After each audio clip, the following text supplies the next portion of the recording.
Long-term listeners to the channel will be familiar with one of my favourite stories and one of the most successful stories here, Dead Man Running, a 4-hour epic journey through the underworld. Well, I'm delighted to say that the author, Boe Whiskey, has given me another story of hers to read, and this time it is a 6-part brilliant epic story concerned with the popular nursery rhyme, Monday's child is fair of face, Tuesday's child is full of grace. Buckle up, everyone, you're in for one hell of a journey.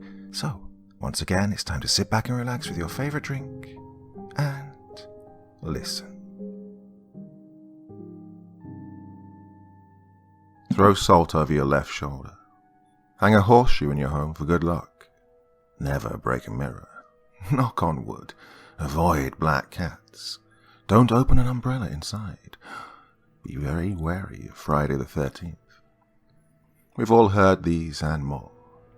Most of us know that they're nothing but silly superstitions, antiquations left over from various beliefs and fears. By now, much of the world can easily dismiss these seemingly ridiculous ideas without a second thought. Sure, people still avoid walking under ladders. Well, it might not be safe after all, and when something is thought to be jinxed, people might say knock on wood, but how many actually do it or believe that it will reverse whatever bad luck you just summoned? It's not smart to open an umbrella inside, especially if it will result in water getting everywhere. And saying bless you to someone that sneezes, well, that's just polite. But, well, there's a town that still holds on to some of these with an iron fist, though. There's an unintended pun there that you'll see in a moment. My hometown, which I shall leave unnamed for privacy, is that specific town. Maybe there are more in the world. I'm sure there has to be, especially in those countries that still hold fast to beliefs that we find to be follies. But in my personal life, I've never come across anything like it. I don't mean to make it sound as if my hometown is populated with strange or overly zealous religious people, and in fact, the outdated ideals that cause certain preventative measures barely show to anyone who might just be passing through, if at all. To a stranger of that quaint little town, nothing would seem off or different. It's just a town, a place to drive through if you're taking the scenic route. It isn't a destination, but a stopping point for the night. To the more observant visitor, it might be considered cute how all of the homes are adorned with an old horseshoe on the front door.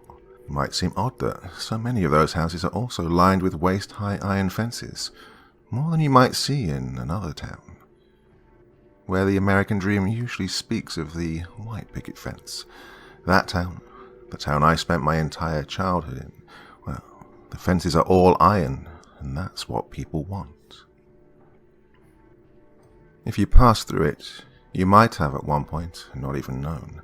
You won't see that the mirrors are covered every night to prevent the soul from being trapped while the body is asleep. You won't be able to tell that on almost every single property there is a knife buried in at least the front yard, sometimes the back too, for good measure. And most of all, you won't hear anyone talk about a brief time period that came to be known as Black Week. It's rarely spoken of, and when it is, the name is whispered or only mouthed as if speaking it aloud is taboo and will call forth a tragedy to be repeated. The story of Black Week not only goes back over a century, but is also not only mine to tell. I am the only one willing to tell it, though, if only with the hope that sharing what happened will help get it out of my mind long enough to sleep and dream of something other than death and decay. It's been years, and where another person might be able to strengthen their psyche after trauma, it would seem that I cannot. In that way, perhaps, I am truly cursed. I can never return to my hometown. I can never find a way to get closure, and I will never have all of the answers. I went to a therapist for a while that told me I needed to go back and face my fears, confront my inner demons. I stopped going to those appointments after that. Let me take you back to the beginning of the Black Week that I knew. It wasn't new by any means. but it had been avoided for decades and all but forgotten by anyone young enough to either not live through it or been easily convinced by themselves or another that it could never and would never happen again. They should all have known better. Kids will be kids, after all, and what do people do when they're told not to push a button? They only want to push that button even more. Do not enter signs only aid in urging brave and stupid people to do just that, enter. And enter they did. Georgina Freeman was the first to be struck down, in the beginning of my involvement in the tale. It wasn't the beginning by any means, but before her body was found, I was none the wiser to the events that led to her death and more. Georgina was my friend. We weren't close by any means, but we spent time hanging out in the same group and got along just fine. She was that girl that was absolutely beautiful, and by the time we were 15, people differentiated her from the other Gina, Regina Thompson, as gorgeous Gina. She deserved it, and to say that I wasn't a little jealous of her natural beauty would be lying. We all were. But what made us not hate her for the simple fact of her being the prettiest girl in school was that she was also one of the kindest. She didn't see herself as everyone else did, and that only added in making her that much more attractive. I, along with my best friend Lindsay, would envy her, but agreed that we just couldn't hate her in typical teenage girl fashion simply because she was too sweet to hate. Her body was found in the early hours on a Monday in the fall. She was just outside of her front yard, stripped of all clothing, her body beaten and scratched. I wouldn't find out until the rumors began that the cause of death itself was from drowning. I didn't believe the rumors at first, but when a statement was announced by the police in an effort to quell those rumors, and ones that were much worse, it was confirmed. What they didn't reveal, though, was that Gina had her arms outstretched, lying on her stomach, reaching for the iron bars that separated her from the safety of her yard. She'd been so close, only a couple of feet from salvation.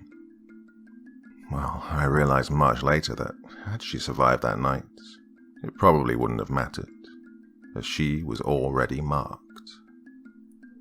The morning of Gina's death, Monday morning, I was none the wiser as I prepared for the school day. I slept in later than I wanted, per usual, and was rushing to get dressed and get my things together before heading out the door. Typically, I couldn't be bothered by anything or anyone when I was in this type of rush, but my mother knocked on my door softly and asked me to stop what I was doing. The tone of her voice caused me to halt and look at her with confusion and concern. There were tears in her eyes as she asked me to sit down. "Mom, what's wrong?"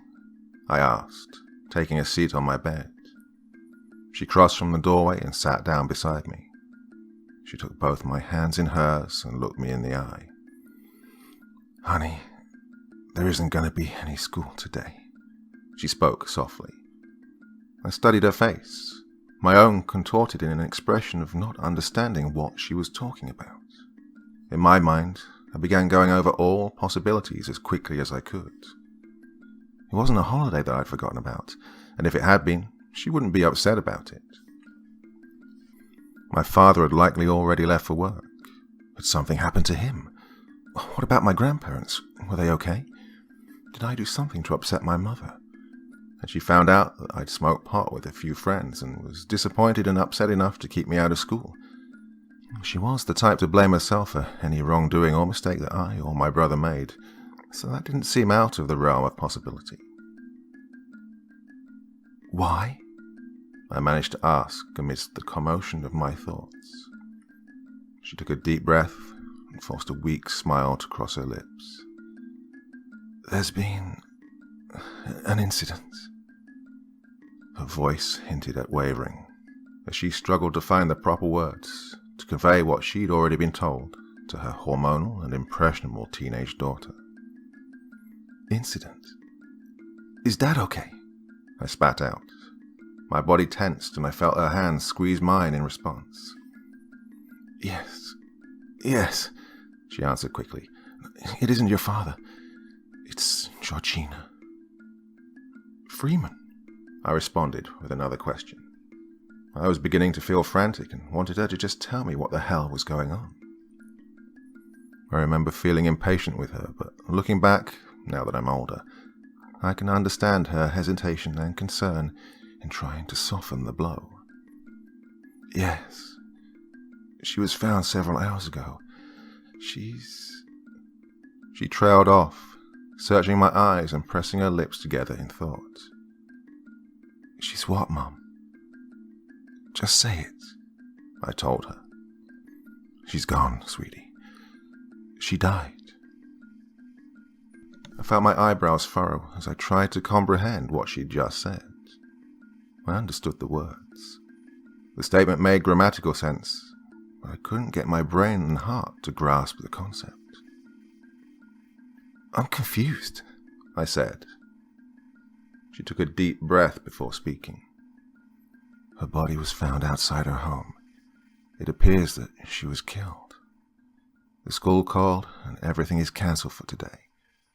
They wanted to be sure that all of the students know that there will be grief counsellors available if need be, and although there'll be no classes, anyone who wants or needs to speak to someone is welcome to go down there and talk. But no one's required to be at school today, and they urge everyone to spend time with their families in the light of this tragedy. She sounded like she was just repeating facts, spewing word garbage that had been told to her. My mother, usually so caring, the woman who just walked into my room with watery eyes, seemed to flip a switch and talk from a script. I felt angry at this, and disbelief coiled inside me. I wanted to yell that she was wrong, that this was a bad prank. I wanted to laugh in her face and tell her that her acting sucked. It wasn't that I was close to Georgina, but when you grow up with the same people, something like this is just so unreal and strange that you can't help but want to refuse it. Something in the way my mum's face softened and her eyes watched me carefully made me keep my temper in check, though. It'd be years before I understood that her almost robotic speech was simply the only way she could handle saying the words out loud. She was in a state of disbelief as well. I sat there, staring at her for a while. I didn't know how to respond. I didn't know what to say. I don't think she knew either. It wasn't that death was unknown, but the murder of someone we knew, someone that lived only 3 blocks away, someone that I'd gone to school with since first grade. How were we supposed to properly process that information? Is there coffee? I finally asked. Even at that moment, I was unaware of how unfeeling and distant that question was. I even let myself worry for a split second that my mum would get upset by just how mundane and callous it might seem. She didn't know, and I loved her for it. She only gave another weak smile that barely caused the corners of her mouth to shift, and nodded before standing up. I followed her to the kitchen, and we sat at the table, silently drinking coffee and still not knowing what to say. I didn't want to go to the school to talk to any counsellor, but I definitely felt like I needed to get out of the house. So I told my mum that I needed to take a walk and set out, bundled up in a large coat. The air wasn't particularly cold, and the slight breeze that wafted through the leaves that littered the ground would have been nice, even refreshing on any other day. That day, however, I felt like I couldn't stay warm. Little did I know, it would only get worse as the week progressed. Lindsay lived on the next street over, which was on the way to the neighbourhood park, which was in the opposite direction of Gina's house. I can't remember if I decided to go there or if my feet just led me in that direction on their own. I was so lost in my own head that I didn't hear Lindsay calling for me until her hand reached out and touched my shoulder. I flinched, startled, and turned around quickly to see my best friend standing there with a worried look. "Hey, C, you okay?" she asked. I nodded as I drew in a breath. "Yeah, just lost in my thoughts, I guess," I told her. Lindsay nodded and slowly asked, "Where are you going?" I looked around, not entirely sure what to tell her, as I wasn't even sure myself. When I didn't respond right away, she asked me something else. "Want to sit on the swings with me?" I nodded. "Yeah, sure." We started walking quietly the rest of the way to the park, and then to the playground. It was empty, as to be expected. After we both took our seats on the swings that were side by side, I heard her sigh. "Did you hear how they found her?" she asked me. "No." I shook my head. She didn't respond immediately, and I turned my head to look at her.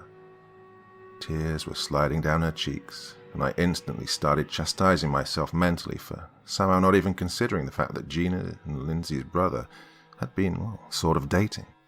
Nick, Lindsay's brother, was a year older than us, and as close as Lindsay and I were, Nick was close to my own brother as well, Luke. In fact, if not for them, we might not ever have become best friends in the first place.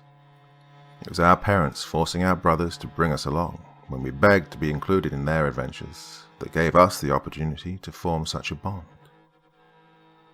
Nick and Gina had spent a lot of time together over the past summer and grown quite close. It wasn't unusual to see the two of them with Luke in tow, roaming around town or going to the movies or doing other typical teenager things. They were like 3 peas in a pod, even after the school year started. Lindsay had confessed to me in secret that she saw Nick and Gina kissing one night after Gina had spent dinner at their house. Whenever she or anyone asked him, Nick would deny that they were a couple, but everyone knew that they were closer to being an item than they would admit. We speculated why they wouldn't just make it official, but if the question was ever posed to Gina, she would just giggle and say they were just friends. I knew that despite Gina being around Lindsay's house more often, they hadn't really gotten close. Maybe, given more time, Gina could have been like a sister to her, depending on how her relationship with Nick progressed, but it just wasn't past the point of her being close to only Nick. Whenever Gina would come up in conversation with their parents, even when I was around, they would both tell Nick that she was a lovely girl and they approved. He would blush and insist that they were just friends. And to that, their mum would wink at their dad, and they would nod as if they knew a secret, a happy secret. "She was naked and all banged up," Lindsay finally spoke through sobs. "What?" I asked, shocked. Lindsay nodded. "Nick is the one who found her. He's really messed up about it." What? I failed to find the right words to form any type of question. My mind was reeling, spinning, trying to process the information. Lindsay started and took a deep inhale, filling her lungs with as much air as she could hold. "I don't know why he told me. I guess I do. I know why he said he told me, but I don't know what to do about it." "What are you talking about, Linz?" She took another deep breath and wiped the wetness from her face. "You can't tell your brother or anyone that I told you, okay?" "Okay." I hesitated, a little concerned about what she was about to tell me. "Nick and Gina run in the mornings. They usually meet over on Birch and jog to the high school, then use the track. This morning, he went to Birch, but she wasn't there. So after he waited a while without her showing, he went over to her house and found her there. Like that." Lindsay's voice faltered at the end. I shook my head. "Okay, but why can't I tell Luke that?" "No," she said. "Not that." "Okay, then what exactly?" I asked. "Cecily, do you believe in ghosts?" she asked, turning to look me dead in the eye. Can't say I ever really thought about it," I answered. "What about curses?" She posed another question. "Curses? Linz, what the hell are you talking about?" I asked. You know the old ghost story about the day rhyme witches, right? Lindsay spoke. I nodded, not understanding what any of this had to do with Nick or Gina or Luke. Of course. It's that old legend like every kid hears about. It's the spooky story told to keep kids from wandering too far into the woods. What if it's not just a story? She said quickly. Lindsay, I began, but was cut off by the look she was giving me. I decided to just listen and hope she would connect the dots quickly so I could understand what she was getting at. Nick had to give a statement to the police, and they accompanied him home to inform our parents of what had happened. He didn't tell any of them what he told me, though. I was asleep when all of this happened, but once I woke up, Dad told me what happened and said that school had already announced they'd be cancelling classes today. He said that he and Mom would stop by the Freeman's home this afternoon, but they still had to go into work. He made sure I knew that if anything happened, or if I or Nick needed either one of them, to just call and they'd come home. I knocked on Nick's door and asked him if I could get him anything. He didn't really respond, just grunted, so I left him alone. I went downstairs and sort of dazed and made some coffee. I didn't know what to do. I still don't know what to do. Not long after that, Nick came downstairs and hugged me. I was surprised, but I just hugged him back and asked him if I could do anything. He asked if he could tell me something that I wouldn't tell Mom or Dad or anyone else. I, of course, told him he could. We sat down on the couch. He was crying and seemed scared of something. Lindsay paused at this point, and I prompted her to continue. What was he scared of? He's still scared, see.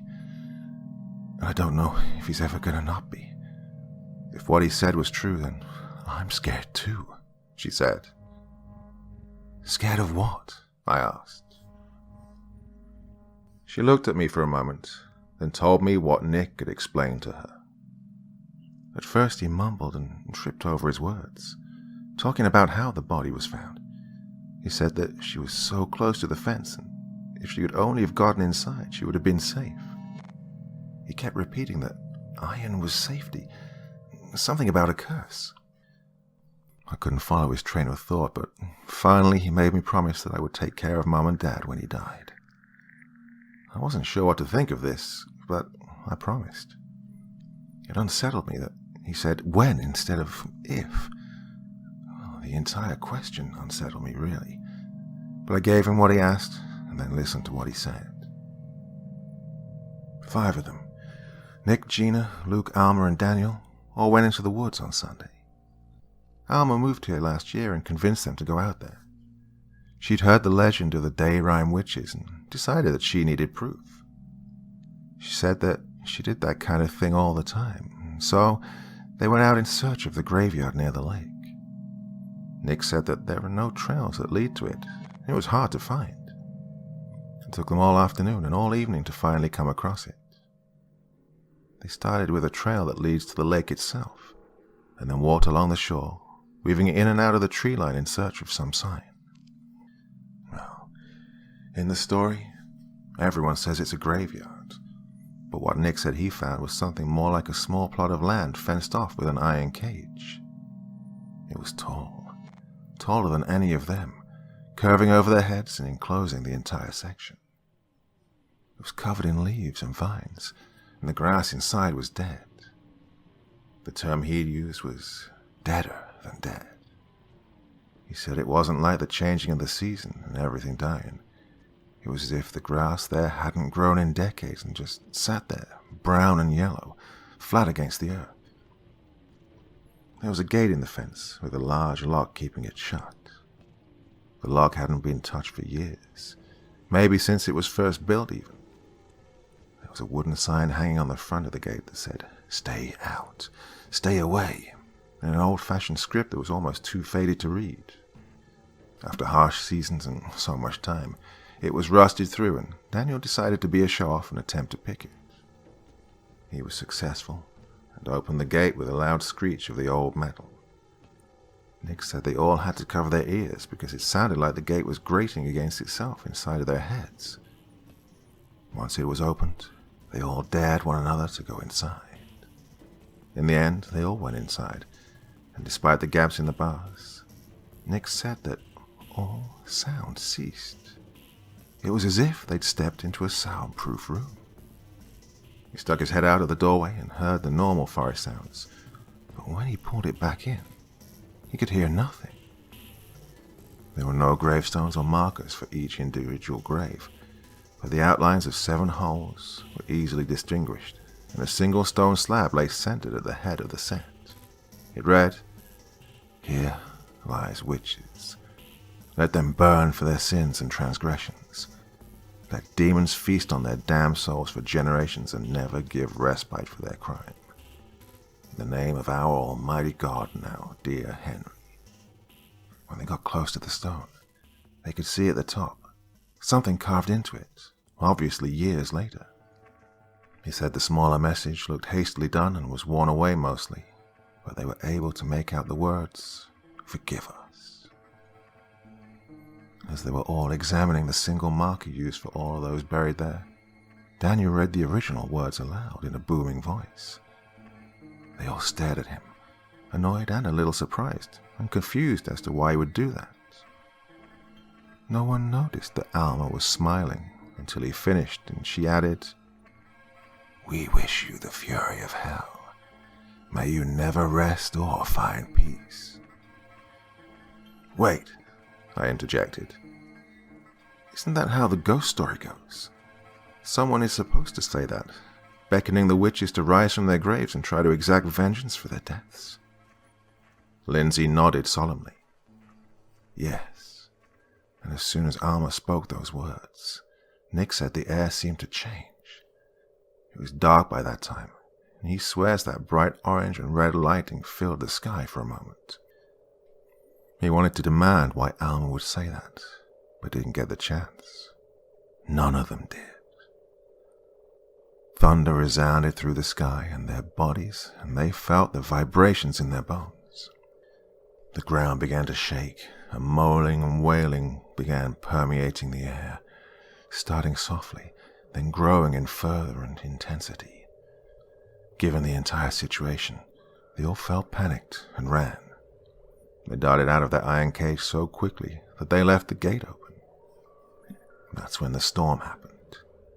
Nick said that in town it wasn't so bad. Even now, everything is already dried. In the forest, though, he said that they ran through sheets of heavy rain and the constant glow of lightning and barrage of thunderclaps. I told him that I didn't remember it being that bad of a storm. He said that it was only that bad in the woods and around the lake. Once they got back to town, they all laughed and tried to convince each other and themselves that they just spooked themselves in the spirit of things. He said he even really did believe that it was simply their minds messing with them and recapturing the scary feelings we all felt as little kids hearing the legend. It didn't keep him from sleeping or enjoying the rest of his night. But then this morning, he found Gina dead. After he told me about it, he kept mumbling about how he would be one of the 7, and how Gina was Monday's child. That of course, Gina was Monday's child. He wouldn't say much more after that. He kind of just drifted into a quiet mood and stared blankly into the distance. When he wouldn't respond to anything I said, I got up and tried to process what he told me. And that's when I saw you walking down the street. We sat in silence for a few moments, both trying to make sense of Nick's story and what had happened to Gina. Finally, I asked her, "Do you believe him? Do you think they really set the ghosts of those witches free?" "I don't know," she shrugged. "The older people like my grandma tell stories about being plagued by ghosts when they were little, but I never really believed it. Now, I really don't know what to believe. All I know is, if it were real, then Nick and the others are in trouble. The witches are said to kill those who summon them first, before moving on to others. See?" What if Nick dies? She began sobbing once more, and I stood up and wrapped my arms around her. I didn't know how to comfort her, and I didn't know if I wanted to believe in something I considered a silly ghost story. It was entirely possible that Georgina was just the victim of a horrible and tragic crime, and sure, the timing was impeccably bad and strange. But what if it was supernatural? I just wasn't sure. Putting any type of stock into telling something like that made any sense. I didn't want to give a real murderer, someone flesh and blood, any less blame than they deserved, let alone shift any of that to the supposed ghosts of witches. Ms. Johnston was a bit of an outsider to begin with. She was a teacher at our school, a history teacher to be exact, but she was never in with the other teachers. Even the students could see how much on edge she was compared to the other teachers. When you work with the same people for a while, you build a sense of camaraderie and even friendship with some of your co-workers. Teachers could often be seen in the halls exchanging greetings or laughing over something that had happened when they went out as a group to relax. Charlene Johnston was never one of those teachers. Sometimes I even wondered if she noticed how her peers reacted to her presence. Rather, I should say that they lacked a reaction. Just as the planets gravitate around the sun, Charlene Johnston was like a star that had no gravitational field whatsoever. She was odd, sure, but until Black Week began, she was simply someone that no one really thought about. Now, after the years that have passed, people probably don't think much of her once again, if at all. I can never forget her, though. I can't claim that I ever knew Miss Johnston very well, or that I wanted to. She was a teacher, I was a student. The extent of us getting along was curbed by my simply wanting to pass her class and eventually get out of high school. I considered her a bit quirky, with her frequent visits to the antique shop and lime green vintage glasses complete with its blue beaded chain. She was easier to deal with than many of the other teachers, and in hindsight, I can see that she was guarded but gentle. And if not for the botched ritual that the 5 kids had performed, I never would have found out just how giving Miss Johnston was, or why she was so guarded. School resumed on Tuesday, with everyone in a somber state. Some teachers attempted to hold regular lessons, but overall, I don't think much was done in any class. If it looked on the outside as if work was being done, it was all in a state of autopilot, and not actual learning or retention of information. If you were to ask me what I learned in science, or what we studied in math, I wouldn't be able to tell you a damn thing. It just wasn't important, especially with the story that Lindsay had shared with me and that was still rolling around in my mind. I did learn something though, but nothing usual in an academic way. The announcement of a second death was made during 4th period, just before lunch. It only served to prove that the low mood of the students and teachers could be brought that much lower. The principal, a typically friendly and happy man named Mr. Keller, didn't include the name of the person who died, but that didn't matter for very long. Rumors were already flying by at the end of the lunch period, and everyone seemed to know it was Alma Harker. Alma, who'd just moved here with her family just over a year ago. Alma, who'd been with Gina, Nick, Luke, and Daniel. Alma, who had urged the group, according to Lindsay, to visit the caged graveyard. Alma, who baited the spirits of the witches to rise up and take vengeance.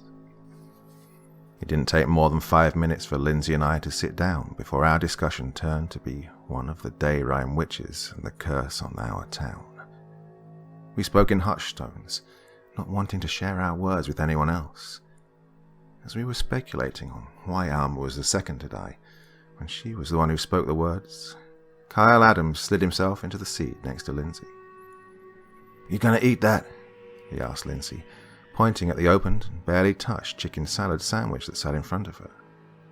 She shook her head and slid it over to him. He took a large bite out of it, while we watched him in disbelief. Carl wasn't exactly a close friend, but since he had his own car, while Lindsay shared one with Nick and I had to borrow one of my parents' cars, we had spent quite a lot of time around him. He lived next door to me and would regularly give me a ride to school if Nick had decided to take the car and do whatever before heading to school.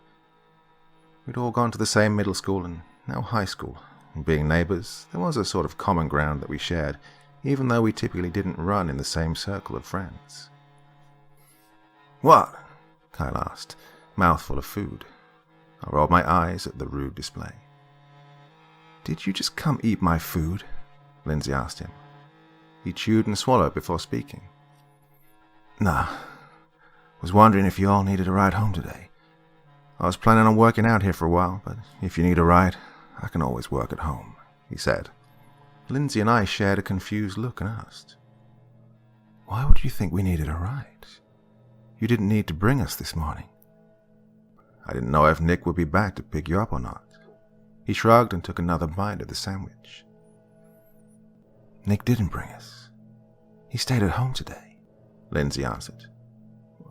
"I just saw him getting into your car and leaving the parking lot," Carl said, now becoming a bit confused himself. "He what?" Lindsay and I said in unison. Kyle twitched slightly, taken aback for a split second by the intensity of our combined question. Yeah, he was heading out. I figured he walked up here to use it for some reason." "You didn't know?" he asked. We both shook our heads, and Lindsay pulled out her cell phone. She hit a few buttons and held the phone to her ear, and then waited. After a moment, she looked at the phone and hung it up, and then furiously sent a text message. "He didn't answer," she said. Her tone was a mix of anxiety and exasperation. I didn't know what to say. Where would he have gone, and why wouldn't he have told his sister? Kyle scoffed down the rest of Lindsay's meal with hardly a word. As he was finishing up the last bit, I stared at him, curious as to how he was being so heartless about the situation. Most of the students, including Lindsay and I, couldn't seem to eat much, if anything at all. "You heard who died, right?" I asked bluntly. Kyle nodded slowly. "Yeah, it was Alma." "And that doesn't bother you at all? I get that she was your ex and all, but you don't seem like she mattered in the slightest," Lindsay said. "It does a little." He shrugged again and then cleared his throat. "Look, Alma was a great dancer and all, but that was all she had going for her. She seemed like she was nice and sweet to most people, but really, she was a bitch. Did you know that we broke up because she cheated on me? She treated me like dirt and then hooked up with like 5 guys at some frat party her sister took her to. They filmed it and everything. When I found out, she tried to say she was drugged or something, but I found the video. Yeah, I shouldn't have watched it, but I don't know, I just had to." I could catch easily on his insinuation that the video revealed something more than what she had told him, but before he continued, I couldn't help myself. I blurted out a question that I still believe seemed callous and cold, given the situation. "How did you find the video exactly?" Carl looked me dead in the eyes and blushed. I just came across it." I mused sarcastically. I think the 3 of us all knew that he must have come across it on some porn site, but looking back, I really wish I hadn't have asked. It wasn't that I didn't want to know the answer, but we were talking about someone who just died that day, and not only that, Carl was telling us about something awful that she'd done to him. "It doesn't really matter how he found it," Lindsay said, shooting me a look that screamed, "Really, see?" "Right." Carl composed himself and continued. "It was obvious from the video that she wasn't drugged. She was really into it. She did things with them that I never would have asked her to do. When I told her that I found her sex tape, she laughed and told me that at least they could satisfy her, unlike me. She said some pretty hurtful things, and yep, I didn't want her to die, but, well, I can't say that I'm completely broken up about it. At least, not right now." I apologized to Carl for being brash, and both Lindsay and I told him we were sorry that happened to him. Carl sat with us for a little while longer, and the entire time I couldn't help but study his expressions, and noticed that, even though he was outwardly appearing to not care very much about Alma's death, his eyes told a very different story. I wondered if working out was going to help him also work through those emotions that he seemed desperate to hide and pretend didn't exist. We assured him that even if Nick wasn't back with the car in time, we wouldn't need him to drive us. At worst, we would just walk home. He was hesitant to accept that answer, especially with 2 of our fellow female classmates having been murdered in 2 days, but he relented eventually. 5th period for me was history with Ms. Johnston. It was also the only class that Lindsay and I had together. We joined the zombie-like students in the classroom and took our seats. Ms. Johnston sat at her desk, quietly watching everyone file in and waited for the bell to ring. Her typical garb of an ankle-length dress and button-up sweater were a little off. The buttons on the front of the burgundy dress she wore that day were mismatched, and her sweater hung limply off one shoulder. I noticed that her hair also didn't look as if it had been brushed that day. It wasn't particularly messy, but it wasn't smooth either. A few strands seemed to be sticking in different directions, and there was a small lock of hair looped next to her ear. Her gaze caught mine, and her face softened. She looked tired and weary, as if she'd been struggling with something that none of us knew about. "Class," she began once everyone had taken their seats and the bell had rung. "By now, you've all heard more details than you were probably supposed to know, I'm sure." There was a murmur among the students, confirming her statement. "I don't know how much, but I've been told a few details that I feel you are welcome to. So please, does anyone have any questions about what's going on?" she asked us all. There was an awkward silence and a few people shifted in their seats. Of course we all wanted to know. It's human nature to be curious and want to be informed. But no one appeared willing to be the first to speak. "Think of it as a lesson in current events," Ms. Johnston spoke again. "And if you don't feel up to talking about this particular event, what questions might you have about, current events? Local, countrywide, worldwide, any at all?" A kid toward the back of the class, Patrick, raised his hand, and Miss Johnston responded with, "Yes."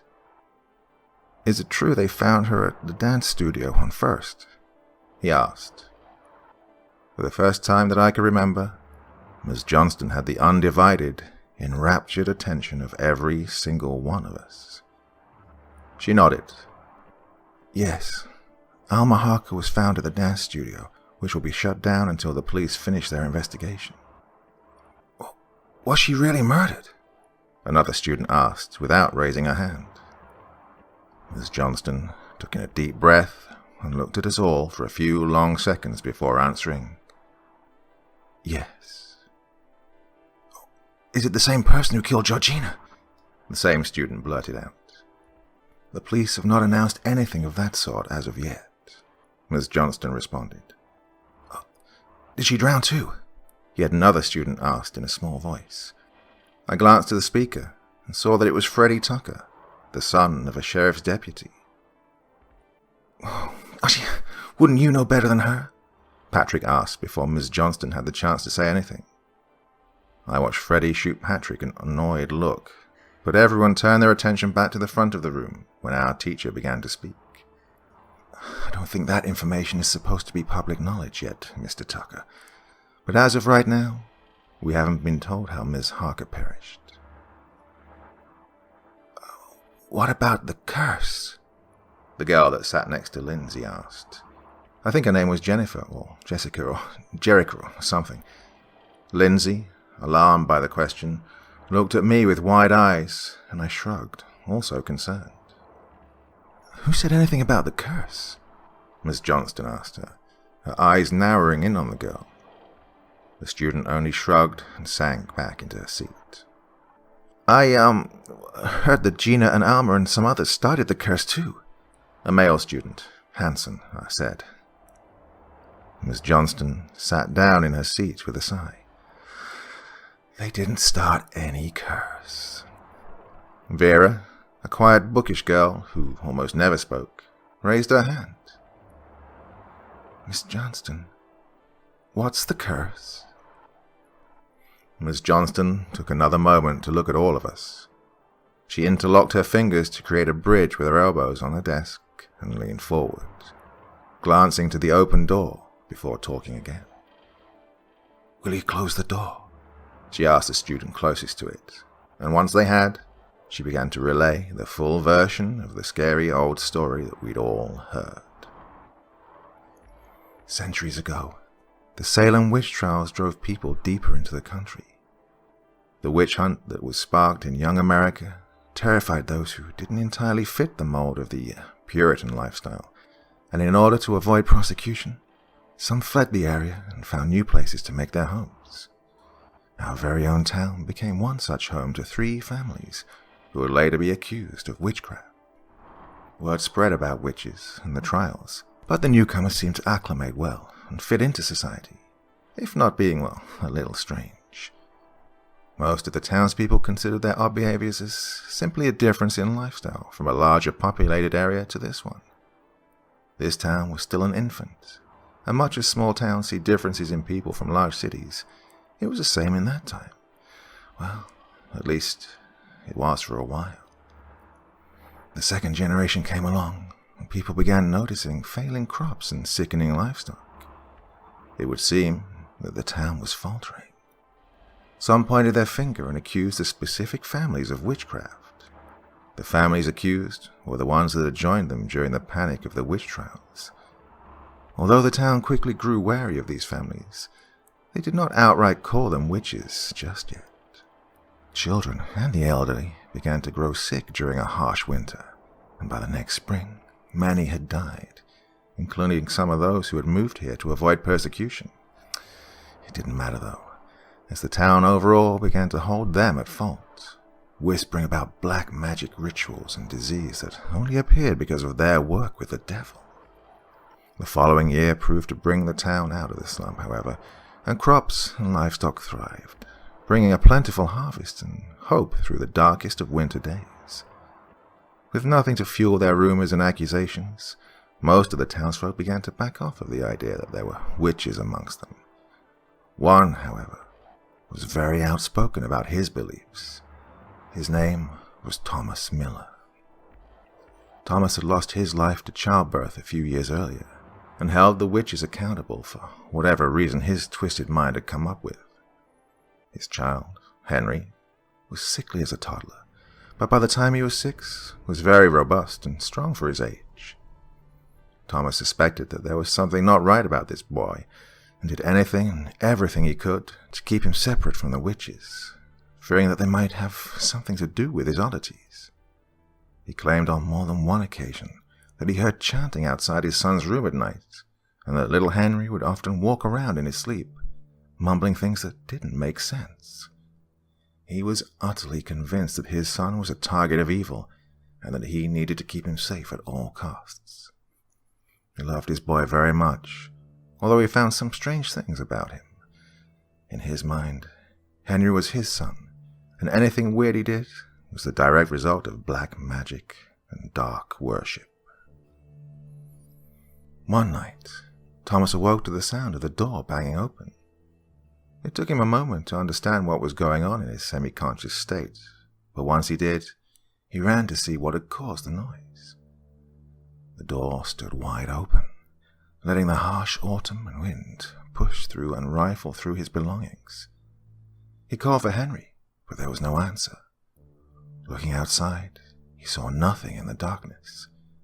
He checked his son's room and found the bed to be empty. It was then he knew something, or someone, had taken his child. Of course, he just knew that it was the witches. He awoke the town, and they searched Henry's normal spots where he liked to play, but turned up nothing. They searched the woods and found still no sign of Henry. By morning, Thomas had made up his mind that it was absolutely the witches that were responsible. He gathered as many people as he could, including the remaining members of the 3 families, 7 people in total. He split them up under the guise of searching the woods deeper for this missing boy. He maneuvered himself to be the leader of the group that included the 7 supposed witches, and led them to the shore of the lake in the woods. There, it's unclear of how exactly he managed it, but he trapped them all and questioned them one by one, demanding to know what they'd done with Henry. He swore at them and inflicted pain in various ways, trying to force each one to tell him that they were in fact witches and where his son was. This lasted a week. At first, Thomas didn't mean to kill anyone. The first day changed that, however, after he accidentally drowned the fairest maiden in the lake. He had tortured her, thinking that threatening her beauty would make her break. He branded her with iron and beat her until she was no longer beautiful. She never spoke, but he found her screams as she was held under the water to be intoxicating. Once she was dead, he saw the looks on the faces of the rest and knew that this could be his way of getting them to hand over his son. He informed them that for each day they didn't return his boy, he would kill one more. He left them in the woods. We can't be sure if he built the iron cage that kept them in before or after he began his daily killings, but personally, I believe it was before. I think that in the hysteria of the previous years, he'd built it just in case. Either way, he kept them locked behind iron bars deep in the forest, while he would return home to say that he hadn't found his son. The people of the town fell for him, and believed that he spent each day of that week combing the forest, searching for his boy. 7 days passed, and the final witch was dead. Although Thomas kept hope that one would talk, by the time the strong man was cut down, none of them had told him how to get his son back. He left the gate open when he returned home, having no more people to keep contained. He was distraught and forlorn as he made his way back to the village. It would not last long, though. Once he returned to his home, several of his neighbors came to his house, excited about something. They told him that little Henry had been found and was with the doctor. He rushed to see his son and found him hungry and thirsty, cold and shivering, but alive. The child told his father that he'd awoken in the forest, in a tree that first night, and had struggled to find his way home. Everyone rejoiced, and as he heard them talk of telling the missing people they no longer needed to look for the child, Thomas felt his heart grow heavy with fear and anger. He still felt that they were responsible for his son's sleepwalking episodes, but he was also afraid of what the people might do when the ones he'd called witches never returned. Days passed, and Thomas pretended not to know their whereabouts. People began complaining of seeing specters of the missing 7 and having nightmares of being hunted and chased through town. They began burying iron in front of their homes, and some hung iron on their doors. They would speak of sleeping better once they'd done this, but Thomas couldn't be bothered with their superstitions yet. Exactly a week after the final death, Thomas had his very own dream. The witches stood around his bed, looming over him and keeping him pinned down. They whispered hexes and angry words into his mind, while taking turns stabbing him with fingers that felt like talons. Thomas woke up screaming, but assured himself it was only a dream. The witches were dead. He continued to have this dream for several more days, before the terror and pain and his own guilt drove him to come clean to his friends. Instead of being put on trial or punished, however, his friends aided him in burying the witches in the same iron cage where he had left their bodies to rot. He commissioned a single headstone to be built to mark their graves as one, and erected it as soon as it was complete. He also hung an iron horseshoe on his front door. People continued to complain of nightmares, though, and he still sat awake at night. Henry had stopped trying to leave the house in the night, but still sleepwalked around their small home. That wasn't what kept him awake, however. What kept Thomas awake was the banging of fists against the exterior of his house, the hexes shouted just outside of his bedroom, the scratching noises against the front door. Everything culminated one night when he was shaken by a banging on his door. He hadn't been to sleep yet, and the urgency of the knock made him jump and shake.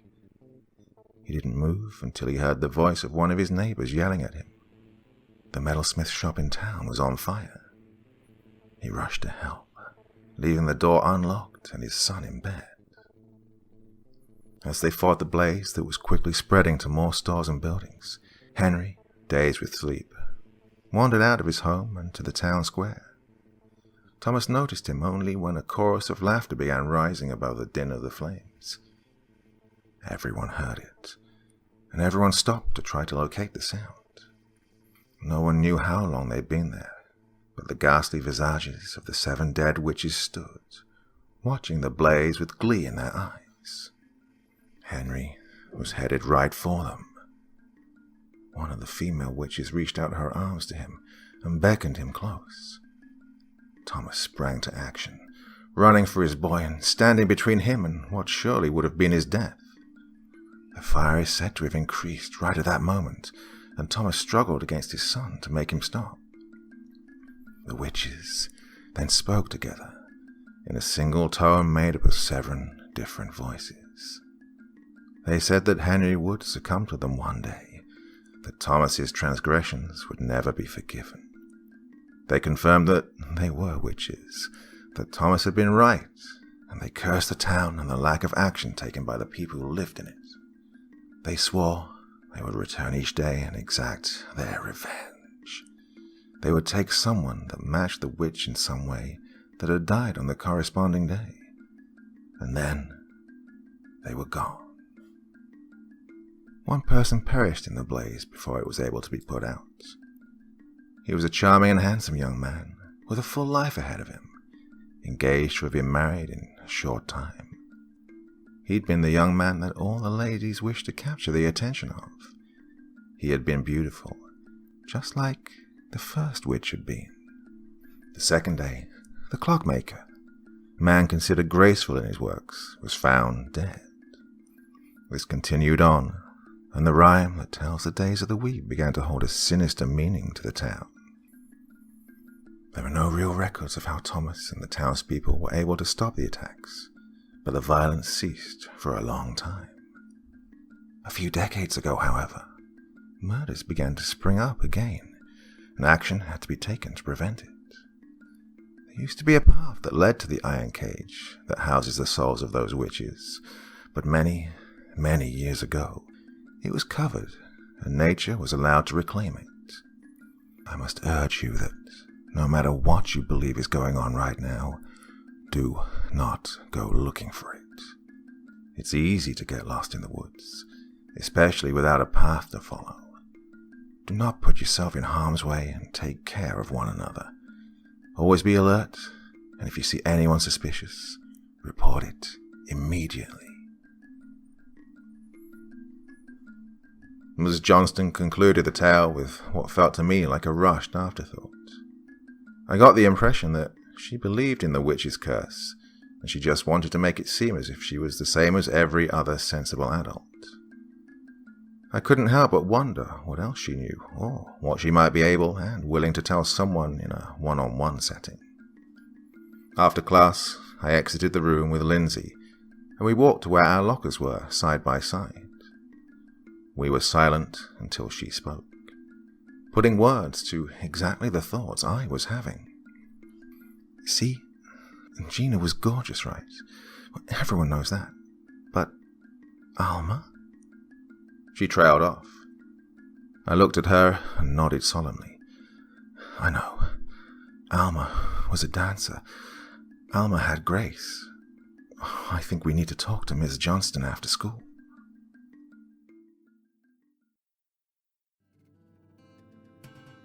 Approaching Miss Johnston alone was, admittedly, a little daunting for me. When you're younger, people such as teachers have this air of power about them that makes you inherently nervous. You don't fully understand or grasp that they are just people with their own lives and worries, and sometimes they're just as lost as you are.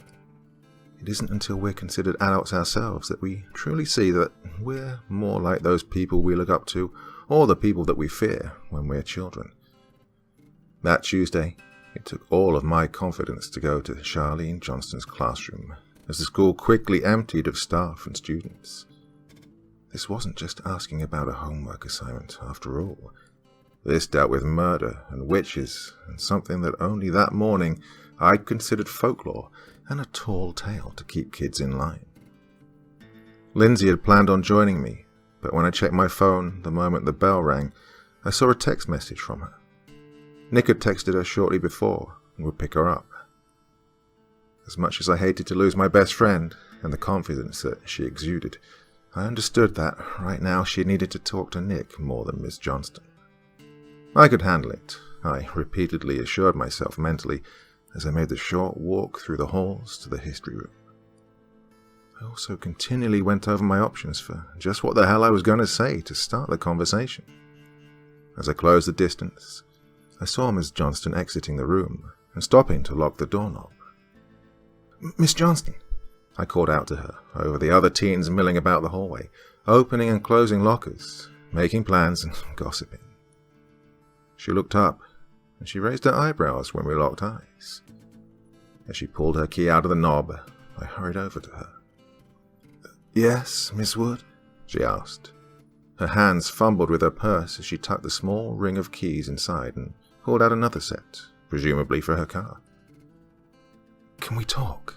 I asked. I glanced around at the busy hall and added, somewhere less crowded.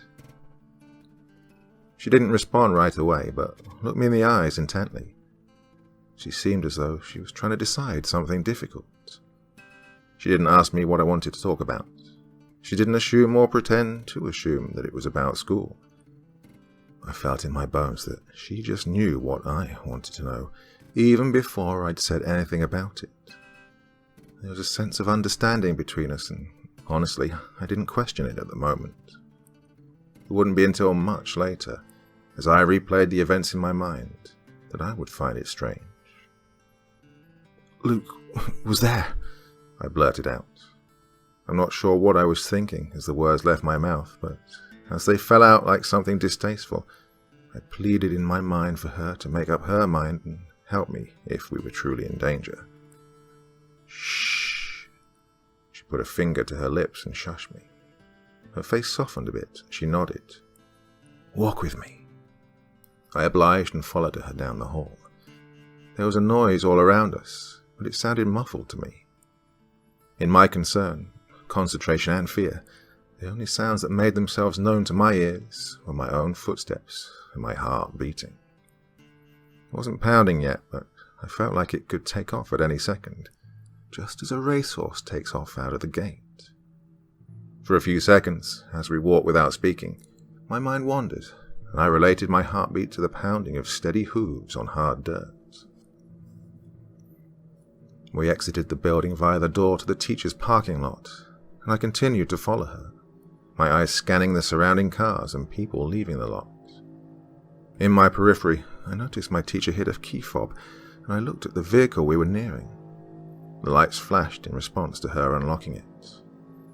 I'd never thought about what Miss Johnston might drive, but was rather surprised at just how dirty it was on the outside. The lower half of the silver Subaru sedan was covered in a layer of dirt and dried mud. It wasn't unusual to see a dirty vehicle in this way, but for some reason I just didn't expect it from Miss Johnston. Although she'd seemed disheveled today herself, she was typically clean and well kept. I wondered briefly if that only reached her person and not her car or home. "What is it that you want to ask?" she prompted after opening the back door and gently placing her purse and work bag inside. Her keys remained in one hand, while her other rested on the top of the still open door as she turned to face me. I don't really know what to ask," I admitted. "Well, first off, I'm sure you're wondering if it's real. Am I correct?" she said. She was correct, and in response, I didn't say a word but looked sheepishly to the ground and hiked up the strap of my backpack to sit more comfortably on my shoulder. "You said your brother was there?" she asked. Her voice was calm and stoic, but there was an undertone of concern that she struggled to conceal. I looked back up at her and nodded. "Yes. Is it real?" Is he going to die? Her brows furrowed, and she let out a breath before answering. Do you have anywhere to be, or would you be willing to take a ride with me? To where? I instinctively asked. It's a place with answers. They might not be the answers that you want to hear, but they're answers nonetheless. She spoke quietly. I stared at her for all of 3 seconds before nodding and walking around to get into the passenger seat. I heard the door close and the driver's door open. I was pleasantly surprised by the interior, which I hadn't even bothered to glance at until I was sliding into the seat and setting my backpack carefully onto the floor beneath my feet. As messy as the exterior looked, it was almost immaculate on the inside. It wasn't anything special, but I could tell that my musings a few minutes before were incorrect and that Miss Johnston did, in fact, care about her car as much as her body. There was also a scent that I couldn't determine the origin of. I glanced around, searching with my eyes for an air freshener or something, but discovered nothing. It was a relaxing and mystical scent, and despite the situation, I found myself focusing on what was creating it. The therapist I used to go to said that, for some people, in stressful or traumatic experience or times, it's easier to detach from the most of their predicament and focus solely on a detail of some sort, and likely that's exactly what I was doing. Miss Johnston placed herself in the driver's seat and slid the key into the ignition. The engine started up with ease, and we both reached up to secure our safety belts. She caught me looking around and gave me a quizzical expression. What is that amazing smell? I asked. She let out a light-hearted laugh. It's a special homemade blend. As she spoke, she pushed the cover for the cup holder open and pulled out a jar and handed it to me. I took it and examined the contents. It appeared to be candle wax or something similar with herbs melted in. I held it under my nose and took a deep inhale before handing it back to her. It smells incredible. What's in it? I asked. She smiled and winked at me as she placed it back in the holder. Some herbs and oils, but it's a secret, she said, and shifted the car into drive. We exited the parking lot. We drove in silence to our destination. I wasn't sure what to say, and several times I opened my mouth to speak, but found myself lacking words to actually utter. For Miss Johnston, I think she was just waiting until we arrived at whatever the place was that had answers. It wasn't too long of a drive, about 15 to 20 minutes. I recognized most of the roads until we turned off the pavement and began to follow a dirt path. It was smooth, despite looking like it should be riddled with holes and dips. Most people tend to automatically slow down on dirt roads, especially those that they don't know, but Miss Johnston maintained a speed of 40 miles an hour, leading me to believe that she knew this road well. It was no wonder that her car was so filthy on the outside. The road turned out to be a long private drive, and after coming around a sharp curve, we stopped, facing a small, unassuming cottage. I had no previous knowledge of this place, and although it fit perfectly into the witch lore around the area, no one I knew had ever seen or spoken of it. It looked as if it fit perfectly in a fairy tale that spoke of someone who spent their time tending to love potions or helping pixies and woodland creatures. It wasn't dark or spooky in the least, but its location and quaintness made me curious as to why there were no prankster teen boys talking about visiting this old house in the woods where some secret witch lived. It turned out that I wasn't entirely wrong in those thoughts. Almost as soon as the engine was shut off and we opened the doors and stood, another car came barreling down the driveway. Both Miss Johnston and I looked in the direction we'd just come from, and I saw the familiar Toyota 4Runner braking hard in a cloud of dust and dirt. In a flash, the driver's door opened and Nick practically leapt out, yelling my name. "What the hell?" I asked him. "Stay in the damn car," he said to Lindsay, who I could see in the passenger seat, and then turned back to me. "Get in, Cecily." No. What are you doing? Did you follow us? I asked incredulously. "Just get your stuff. Get in the frickin' car. Now!" he shouted at me, taking swift steps towards me. I looked at Miss Johnston with a defeated expression. She shrugged at me. "You should do what he says," she told me. "But the answers," I sputtered. She solemnly shook her head. Nick was toe-to-toe with me now, placing a hand around my upper arm. "We need to leave right now, see?" I drew in a sharp breath, full of frustration, but obeyed and bent down to grab my backpack out of the car. He released my arm so I could shoulder it, and then waited for me to make a move to their car. Once I was walking away, he followed while glaring daggers at Miss Johnston the entire time. Even as I got into the SUV and we drove away, I saw Miss Johnston stand there, watching me, a sadness on her face. "What the hell was that about?" I demanded the second the tires reached pavement. I didn't care that my voice was raised or that Lindsay was sitting there silently. Nick turned onto the road, and one of the back tires squealed from the force. "Answer me, Nick.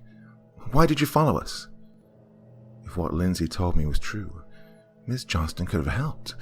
She was taking me to find answers. I spat at him. I saw him turn his head briefly to glance at Lindsay, but she only turned her head to look out of the window, avoiding his gaze. We sat in silence for another minute before I continued. "Tell me what's going on," I said in a low voice, putting all my effort into sounding as forceful as possible. "She's a witch, Cecily. She's a damned witch," Nick finally answered. I sat back in the seat and considered this information. I wanted to ask him how he knew, but couldn't manage to form the words or even a full thought. When Nick pulled the car up to my house, no one said a word as I opened the door and got out. He was reversing out of the driveway almost before I slammed the door shut. I stood there, unmoving, as they drove down the street and then turned out of view. What the hell was his problem? How was Miss Johnston a witch? Is that how she knew so much about the curse? Was she planning on sacrificing me or something? Thoughts and questions swirled around my head as I made my way inside into my room. Mine was the only bedroom on the first floor, and it had originally been an office. As I began to grow and needed my own space, my parents converted it to a small but cozy bedroom for me. I heard the floorboards of the second floor creak slightly. I knew that Luke was home, probably sulking in his own room. I planned to go check on him as soon as I'd calmed down enough. For the moment, though, I just needed to breathe. Half an hour later, I found myself knocking on Luke's door, asking how he was doing. The only response I received was a grunt and an "I'm fine" from my brother. My heart sank just a little when I considered that our relationship would never be remotely close to what Lindsay and Nick had. They were more than just siblings. They were friends. They got along and confided in one another about things. Nick always cared and did what he could to protect her. One time, when we were younger, Lindsay and I had wanted to swing at the playground, and when we arrived, a group of older kids were there and started teasing Lindsay about her glasses and me about my patchy overalls. Nick and Luke had walked us there, but went to a friend's house across the street to play video games. It was only Nick who came to our rescue, appearing before I even realized he'd noticed our conflict. He threatened the other kids and ran them off without hesitation. After, he asked if we wanted him to stay while we played. Lindsay said yes, and he sat on a bench while we laughed and ran around and spent time on the swings. After a while, Luke joined us, but only briefly, asking Nick why he didn't come back. He was annoyed with Nick, but all I could think about was how I wished I was Lindsay and Nick's sister instead of Luke's. And that's how our relationship was. We weren't close, we rarely talked, and if you didn't know better, you'd have no reason to think we were related, apart from some similar physical features. I wanted more, though, but no matter how much I tried to be his friend, or even much of a sister, I was shot down and pushed away. As I sulked back to my room, downstairs, I couldn't help but wonder why I cared so much about his safety, when I knew that he wasn't and likely would never be concerned with mine. That night, I was woken abruptly by loud movement around the house. My mother threw open my door before I could understand what was happening. My eyes blinked open as I saw her rush to the side of the bed and beg me to get up. She was frantic, and I groggily sat up, asking her what was going on. Something striking the side of the house came as a response, and my head whipped around to look at the window across from my bed. "What?" I muttered. "Come on, honey. We have to get away from the windows." Mum tugged on my hand gently. She was panicking, and I was confused. "Heather, did you get her up?" I heard my father call from down the hall. "We're coming," she yelled back to him as I slid out from under my comforter and began to stand on tired legs. "What's going on?" I asked her. She didn't say a word, only looked at me in the darkness. Without any light, I couldn't tell what her expression was saying, only that she was facing me. Another object struck the house somewhere. I jumped and gripped Mom's hand. She all but dragged me through the door and down the hall to the living room. There, I saw Dad and Luke barricading the windows with the couch, the love seat, and any other large furniture they could get into position. Mom positioned me in the center of the room and motioned for me to sit, and then released my hand and vanished somewhere back down the hallway. I sat on the floor and pulled my knees up to my chin, listening to the ruckus of small things falling or being thrown at the outside of the house, and my family moving things around. All I knew was that I was scared, and something had really spooked my family. I'd never seen them act in such a way. After what felt like seconds, my mum returned with some blankets from a linen closet, and the three of them joined me on the floor. We sat there in silence, and I began to make out a voice from outside. No, not a single voice, several voices, all taking turns speaking. They sounded distorted, and had a strange, lingering quality to them that I could only describe as an audio representation of the effect waving a light and trying to spell your name in the dark has. "Wednesday's child," one voice spoke, "is full of woe." Another chimed in. "We come." The third, "For Luke Wood." Yet another, "He called us." Voice number 5, "He released us." The 6th, "We can end your suffering, child." The final voice spoke, louder than the rest. Or was it just closer? I looked at my brother and saw the sheer terror on his face. He looked like a small child again, and there were tears in his eyes. I tried to remember if I'd ever seen him so afraid before. My father whispered something to him, but my mind wouldn't comprehend the words. I'm sure it was something either comforting or something meant to keep him strong against the people or things outside. The barrage of bangs against the house picked up. At first, I thought that whoever was outside was throwing small pebbles or stones at the side of the house, but when they started to hit against the back and the roof rapidly, I knew that couldn't be. With every second that ticked by slowly, we huddled together, petrified of what was happening. I still didn't understand just what was happening, but I knew from what they'd said that this was related to the witches. The noises stopped for a moment, and one of them spoke. "Come outside. Come to us, Luke." My brother stood up, against the pleading from my parents. He took a step toward the front door, and my father lunged to his feet, grabbing Luke's arm and telling him to stop.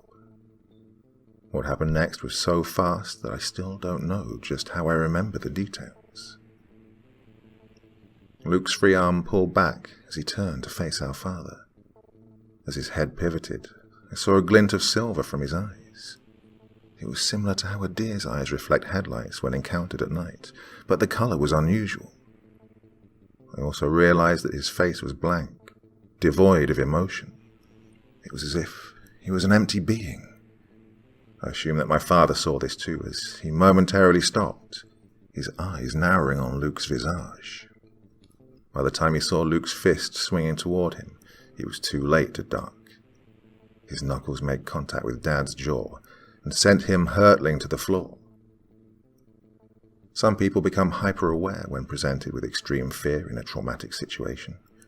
For others, the mind blocks things out and details become fuzzy. I'm one of the latter, and that's one thing I can still be thankful for to this day. I don't remember the sound of my brother's fist colliding with my dad's face, or the sound his body made when he dropped to the carpeted floor, incapacitated and unable to keep Luke from trying to leave. I can't even remember my mum's voice as she rushed to Dad's side. I know she was talking, and I know there were sounds that accompanied every movement, but my mind shut everything out. It was muffled, as if I was wearing well-fitted earplugs. The only sound I heard clearly was the front door being unlocked and then opening. I remember stumbling as I tried to stand up and move to the door too quickly. I remember Luke standing there, staring at the group just outside of our iron fence, and I remember coming to a halt next to him, taking in the sight outside. 7 beings glared at us with such a burning hatred that I felt my body flush and become warm, despite the chilly night air. They weren't solid in a conventional sense, but also they weren't completely transparent like I'd seen in movies and TV shows. They were opaque, but their presence was heavy, weighing on the ground they stood upon. Their old clothes were torn and missing in places, and I saw various injuries clearly. There was a young woman whose face was tinged with an eerie blue-grey colour that I recognized as the first to die from the story. An older gentleman had a bloody mark lining his neck that still leaked black blood. Another, only a child of maybe 10 or 11, had hands that reached out to Luke, revealing fingers that were broken at every point and a missing thumb.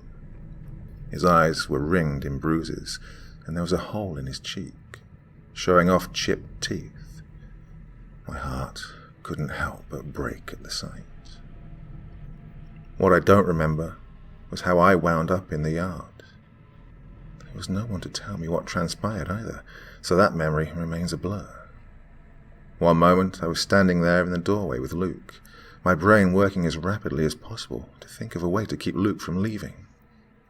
The ghastly coven raised their arms above their heads, and hail began to fall on the roof, the yard, and as far up the covered porch as possible. Luke took a step to stand on the porch, and he yelled that they needed to go back to hell. This only enraged them more, and the older man, who was standing an inch or less away from the iron fence that lined the yard, spoke with a voice that echoed through the night and into my bones. "Not without you, Luke. We will get you one way or another. It is your turn. Your heart is full of sorrow and misery, just like mine was." His voice cut through the cacophony of ice chunks falling heavier and more rapidly with each breath I took. Saplings lined the space between the sidewalk and the street. They would have been pretty if given the chance to grow. Like those that had already been struck down by these spirits, though, they were not allowed that. 3 of the infant trees shook and were uprooted before pausing in the air and exploding into hundreds of small, sharp spears. They were aimed at the house, at Luke and I. I heard the wind rage suddenly as the witches pointed and spoke something in a language that I didn't understand. And then I was on the grass. My mother was leaning over me, tears flowing from her eyes and sobs racking her body as she begged me to be okay. I sat up slowly, my head spinning. I tried to speak, but only incoherent noise came from my vocal cords. "Shh, sweetie, just be still," she whispered in my ear as she pulled me close to her. After sitting there like that for a moment, my father joined us from outside of the fence. They helped me to my feet, and we made our way inside. Luke was despondent, seated on the floor, staring at empty space in front of him. His face was empty still, but there was no glint in his eyes. Mum and Dad guided me to the couch, still out of its normal place in the room, and laid me down. We remained silent, all four of us, for a while. Mum made some coffee, and Dad got me a glass of water, but no one said anything until the doorbell rang. My father answered it, while Mum knelt beside me, clutching my hand. She'd stopped crying, but I could tell that she was still on the verge of breaking down again as she watched the EMTs enter our home and tend to me. I answered their questions, still a bit dazed, but was given a clean bill of health for the most part. They said that I didn't seem to have any severe damage, just some bruises and scrapes. My head might hurt for a while, and I might seem out of it, but that would likely wear off as the shock went away. Then they spoke to my father in hushed tones, and when the door opened once more for them to leave, I saw the flashing lights of police cars outside. I wanted answers, but at the same time I felt in my gut that I couldn't quite comprehend most of the information anyone might give me. Dad urged Luke to go up to his room and get some sleep. It took a bit of pushing, and him physically being lifted off the ground for him to respond with a nod and trudge up the stairs. And then the attention was turned back to me. "How are you feeling?" Mum asked in a small voice. I don't know. That was them, wasn't it? The witches. We saved Luke, I answered. Mum and Dad shared a look that lasted only seconds, but felt drawn out. I couldn't read their faces completely. There was still fear there, yes, but there was something else, something painful. They seemed to be briefly considering the next move with one another. Finally, my mum nodded to my dad and sat beside me on the couch. She took my hand in hers, and I remembered when she told me about Georgina. Before anyone said a word, I knew that we might have saved Luke, but someone else wasn't as lucky. Yes, Luke was saved, but honey... She paused and glanced up at Dad. Charlene Johnston was caught in the storm. I don't know why she was here, but by the time I got outside, she seemed to be battling... He trailed off, his face grimacing at the thought of admitting what we'd all seen and now knew to be true. He continued. She was killed, but not before tossing this toward the gate and saying it was for you. He reached for a small book that I hadn't noticed on the floor and at one end of the couch. He hesitated for only a second, but then handed it to me. I took it gingerly and saw that it had a hard blank cover. I opened it and saw lined pages with handwriting that I immediately recognized as Miss Johnston's. Confused, I looked up at my dad, but his expression matched my own. Do you know why she would have wanted you to have this? What is it? He asked. I shook my head and yawned involuntarily. A journal or something, but I don't know why she'd give it to me. You need some rest. We all do.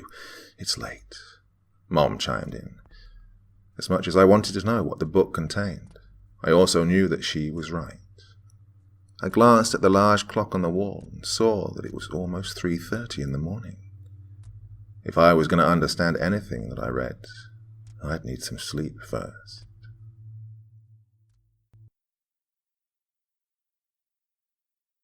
I spent most of Wednesday in bed. I slept a bit, but I think I tossed and turned and stared at the ceiling and the window more than anything else. At one point, I tried reading the journal that Miss Johnston had left, but I didn't get very far. The first page of the journal contained a short passage. It was the only thing written neatly. I knew the words already. Most people in our town did, but I still found myself reading it over several times. Monday's child is fair of face. Tuesday's child is full of grace. Wednesday's child is full of woe. Thursday's child has far to go. Friday's child is loving and giving. Saturday's child works hard for a living. But the child born on the Sabbath day is bonny and blithe and good and gay. I thumbed the edge of the pages in the first half of the book, letting them flip quickly and saw that the rest of the pages, although the majority were blank, were written hastily. It was easy to assume that Ms. Johnston had done her best to write down everything she could in a very short amount of time. As I went back and stared at the first page, the one with the poem, I thought back to the previous afternoon. I wondered if she'd decided to jot all of this down after failing to give me any answers because Nick and Lindsay had shown up. What was it that my dad had specifically said? That she'd been battling the witches? How exactly had she been doing that? Throughout the day, in the moments that I was awake, I wrestled with the idea of trying to at least talk to Nick to find out more information. I wasn't exactly sure what he could tell me or that he would be willing to tell me, but I needed more. He said that Ms. Johnston was a witch. How would he have known that? Would it be possible to find out from Lindsay instead? The more I thought about speaking with Nick about this, the more nervous I felt about it. She had been there with him when they interrupted my knowledge-seeking, so maybe she knew also. Maybe he had told her. By the time I finally made up my mind and forced myself to get out of bed and get dressed, it was later than I'd realized. I opened my bedroom door to find a darkened house and quiet permeating every inch of it. My first thought was that something was off. This wasn't right. Where were my parents? I expected not to see Luke because, well, he'd be hiding in his room. But if it was dark, Mum and Dad should be at home. As I stood in the doorway, my stomach rumbled and I glanced down at it, a little surprised by the sudden organic noise breaking the silence. Okay, step 1. Get something to eat and some water, I whispered aloud to myself, suddenly feeling how dry my throat was. Step 2. Fight evil witches that put some sort of darkness spell on the house. Oh, and find out where Mum and Dad are. I drew in a deep, determined breath, then let it out with a soft sound. Then I focused all of my energy and willpower on putting one foot in front of the other in the direction of the kitchen. I kept waiting for something or someone to jump out of the shadows, but none of that came. I was made to jump slightly when I saw a figure sitting in the kitchen. There were no lights on, and the soft glow coming into the room from the window revealed a person, shoulders slumped forward, bent against the table. I couldn't see any features, but the mere presence of this shape sent chills down my spine. What if they got inside somehow and killed my parents? I shook my head at the thought, and then countered my mental quandary with another. If they had gotten in, why was I left untouched? What if they hadn't left me untouched, and they were just waiting here to get me? They're dead, right? So what's a little extra time in the scheme of instilling fear into their victims, before tearing them apart, or drowning them, or torturing them, until the sun comes up? I reached to the wall beside me as I walked slowly through the open arch that separated the kitchen from the living room. Other than my searching hand, I froze when I didn't immediately feel the light switch. My fingertips felt around the smooth wall until they brushed the plastic, and, as quickly as I could, I turned on the lights to see who or what was in my house.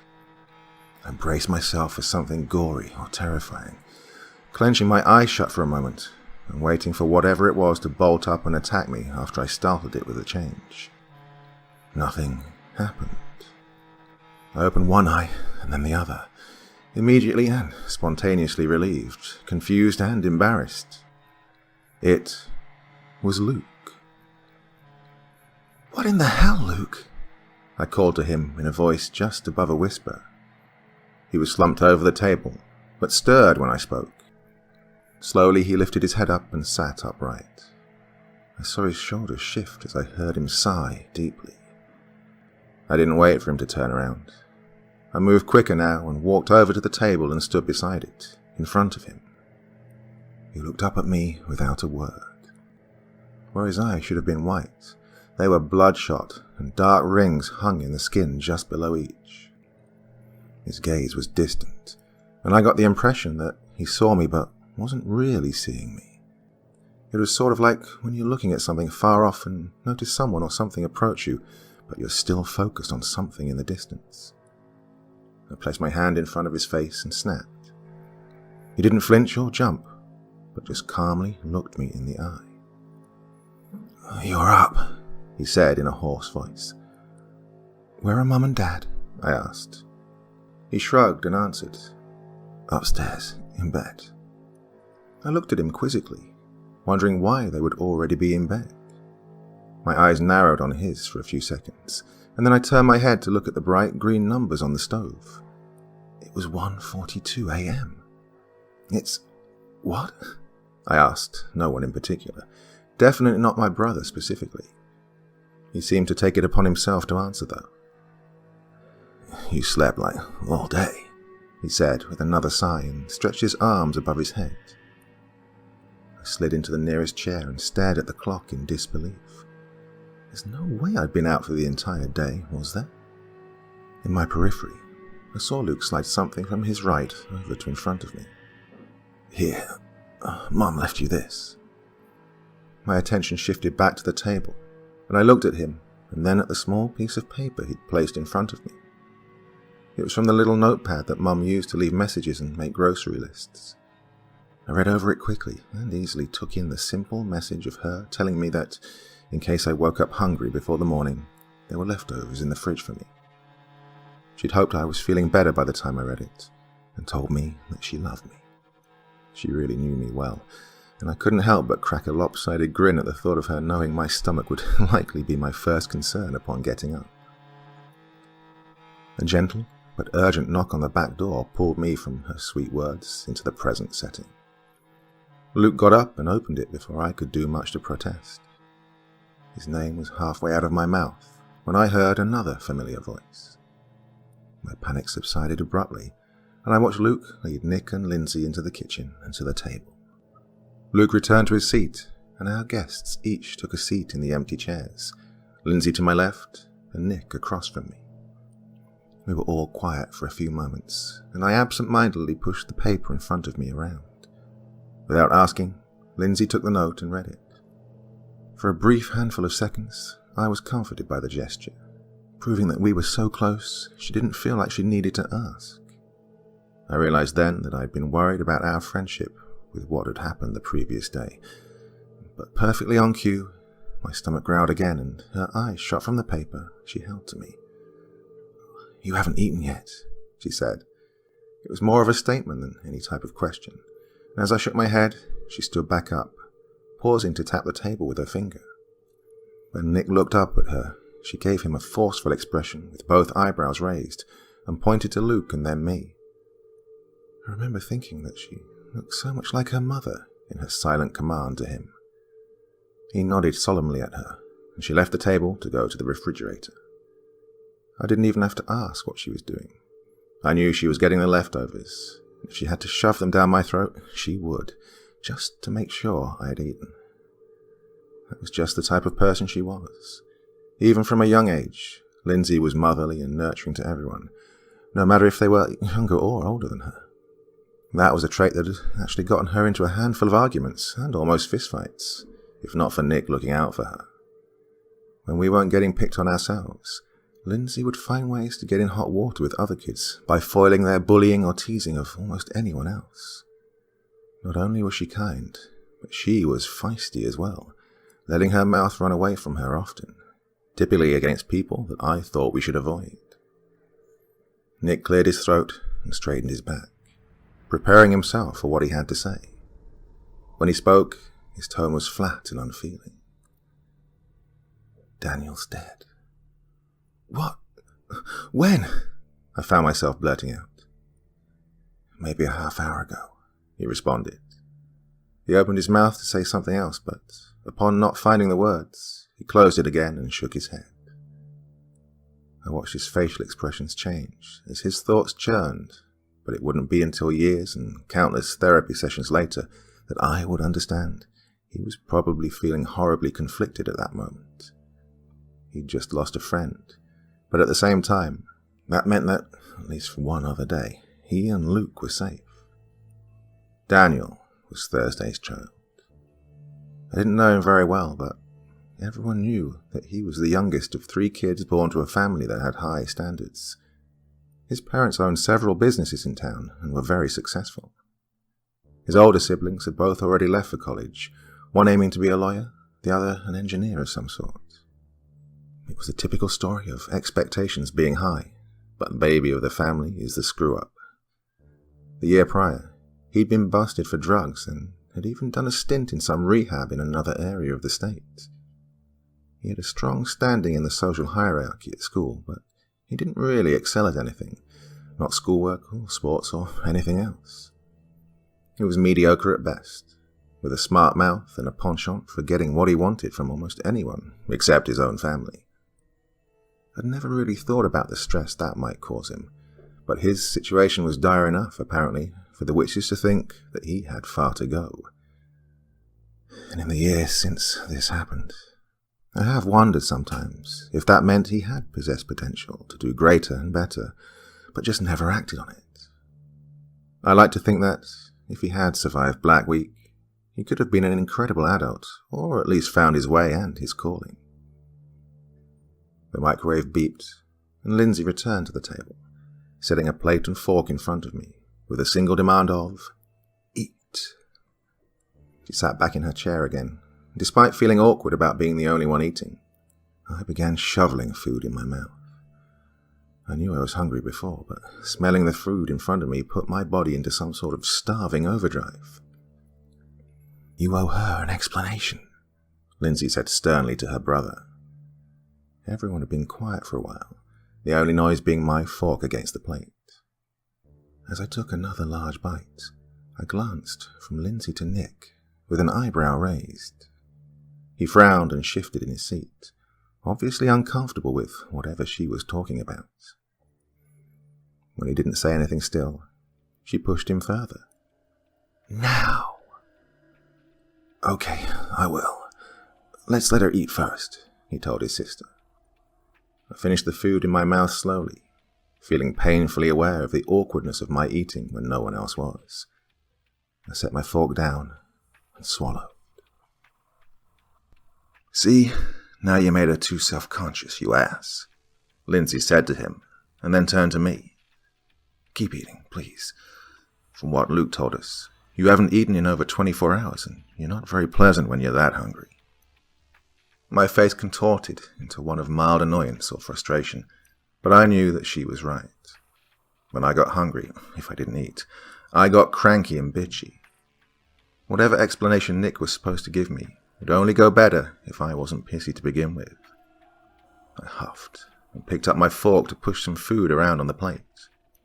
I pouted for a bit, feeling my ego hurt despite knowing she was right and that she wasn't meaning any harm by what she said. I heard Lindsay sigh, and then the coffee maker beeped.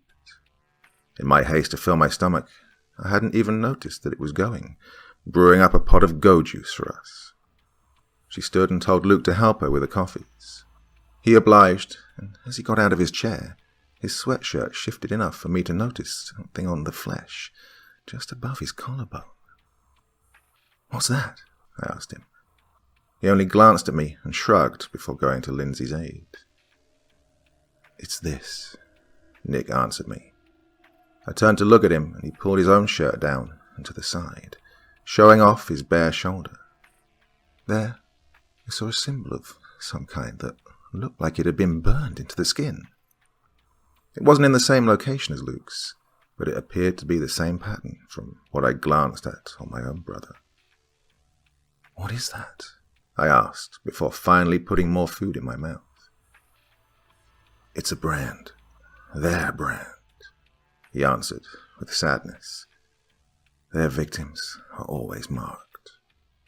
I stared at him as he returned his shirt to its rightful place. I thought back to what I'd heard of Gina's death and how she'd been branded. It hadn't occurred to me to even try to find out if the others had been branded as well. How do you have it if you're still alive? I asked between bites. He shrugged. It just showed up. It wasn't there when I went to bed the other night, but when I woke up Monday morning, it had just appeared. Maybe it's how they pick their kills or something, or maybe it's just because we woke them up. I don't know. Lindsay and Luke returned to the table, setting steaming mugs in front of each of us, then seating themselves again. The police didn't really say, but so far everyone who's died had one. Daniel, Alma, Miss Johnston. Nick trailed off. And Gina? Didn't she have one? I mean, you found her naked, right? Not that it would have been a new thing, but I'm sure you noticed a new mark on her body. Luke spit out, his words dripping with a venom that took me by surprise. I looked over at him and saw that he was glaring daggers at his best friend. My mind blanked, and all I could think of was, what the hell? I've already said I'm sorry, Luke. What the hell more do you want? Luke's voice raised a little. I moved my gaze to Lindsay, non-verbally asking just what I'd obviously missed. Her expression was sad, and she just shook her head slightly. I turned my attention back to Luke. Well, how about not stabbing me in the back, huh? Well, I guess that was too much to ask for someone as selfish as a dick like you. My brother seethed. Dude, it just happened. It's not like we wanted to hurt you. Nick tried to respond calmly, but I could see that he was becoming agitated also. You knew you were hurting me. You freaking lied to me, both of you. Luke practically yelled. I set my fork down and my eyes grew wide as I took in back and forth. Had there been something between Luke and Georgina that I didn't know about? We didn't lie. We just didn't tell you, Nick said. Still a goddamn lie, Luke replied. Does it matter now? She's gone and both of you are going to die if we don't figure this shit out, Lindsay said in a low but firm voice. They both looked at her and she continued. You can hate each other for the rest of your lives, but those lives will be pretty short if you don't shut up and stop bickering. After a few seconds of silence, Nick muttered, I don't hate him. Luke looked as if he was about to speak, but another voice came from the living room. What's going on? I looked over Luke's head to see my dad entering the kitchen. He paused in the archway and took in the sights. I shrugged, and Luke stared at the table in front of him. Sorry, Mr. Wood. We just found out that someone else... Nick trailed off again, looking at my dad. His face softened, and he nodded. It's fine, kids. I'd rather know you're all safe. Nick, Lindsay, do your parents know that you're here? He asked them. They both nodded in response, and he spoke again. Okay, good. Both of you can stay here for the night. I know there's a lot going on, and I wish I knew how to help you all. Just stay in the house, okay? We all nodded this time. He looked at the four of us with pain on his face. I wished he knew how to help us too. He returned upstairs to go back to bed, and I wondered if he and Mom were even able to get any sleep with what had happened the night before. I hope they did. Can we have a civil discussion now? Lindsay asked the boys. They both muttered a positive response, and I pushed my plate away from me. Some food still left, but my stomach satisfied enough. I pulled the coffee mug closer. Well, how about someone tell me what the hell's going on? I spoke up. Nick's a lying bastard. That's what's going on, Luke murmured. Luke, Lindsay reprimanded him. He gave her a sheepish look and slouched further into his chair. Nick looked hurt and guilty, but finally started giving me some insight. Lindsay already told you what we did, and obviously the legend is true. Our friends are dying. Miss Johnston wasn't your friend. In fact, you were kind of rude the other day to her, I said, feeling my own anger at him trying to service. I took a sip of coffee, in an attempt to swallow it and my own frustration at him down. I didn't know, he whispered, his eyes focused on his own mug held in both of his hands. He sighed and looked back at me. I found out she was a witch, and I thought she was evil. Evil? Miss Johnston? Really? I asked. He nodded. Well, the ghosts were witches, and she was, so yeah. He saw her going into the forest the other day at lunch, so that's why he got the car without telling me, Lindsay interjected. I went there to where I'd seen her enter, and I drove down this little road until it ended. She wasn't there anymore, but I saw a bunch of weird things hanging from the trees. I walked around a while until I found a clearing and the little cottage she took you to. Kind of broke in and saw a bunch of books that had spells and shit in them. Oh, and herbs and stuff scattered around. I wasn't sure it had anything to do with Miss Johnston at first, but one of the books on the table had her name on the inside cover. I looked through it a little. It was easy to tell they were spells and, well, information on things to use, Nick explained. I nodded slowly, understanding now just how he came to his conclusion. Ever since my father told me she'd been battling the dead witches, I felt like I knew she was a witch herself, but I could never have believed she was evil. But she was a good witch, I said, without really thinking first. I guess. But aren't all witches bad? I mean, they worship Satan and kill animals and shit, Nick said. Oh, God, Nick, Lindsay said. This isn't the Salem witch trials anymore. Witches aren't devil worshippers. I told you already, witchcraft itself isn't evil. They don't all kill animals. As far as we know, even the ghosts didn't kill animals unless they needed food. They're people too. They're killing people now, though, I spoke. I wasn't really trying to stick up for Nick or say that Ms. Johnston wasn't some kind of good witch, but I understood his point. Until Ms. Johnston. I would have thought all witches were bad and creatures of darkness and death. I mean, it made more sense to me even in The Wizard of Oz that the Wicked Witch of the West could be more real than Glenda the Good Witch.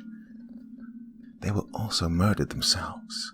Lindsay's response came, with a bit of attitude towards me. I nodded and took another drink of coffee, the still hot liquid stinging my tongue from the amount I let wash over it. We talked some more about what had been happening, although I didn't get the full story as to why the boys weren't getting along until after Luke went back to his bedroom. Because of the bad blood between them, I offered for Nick to sleep on the couch or on the floor in my bedroom. He opted for the floor, saying he'd rather be closer to protect us, just in case, but I wondered if he also didn't want to be all alone. It was almost 4 a.m. by the time I led him and Lindsay to my room. He waited in the hall for Lindsay and me to dress in something more sleep-friendly. I'm not sure how long it took them to fall asleep, but I passed out quickly somehow. Despite spending most of the day in bed, I still felt exhausted and suspected I hadn't actually gotten much rest before. When I woke up later, the sun was shining through the window, and Lindsay was still passed out beside me in the bed. I quietly and carefully got up and left the room, shutting the door so as to not wake her up.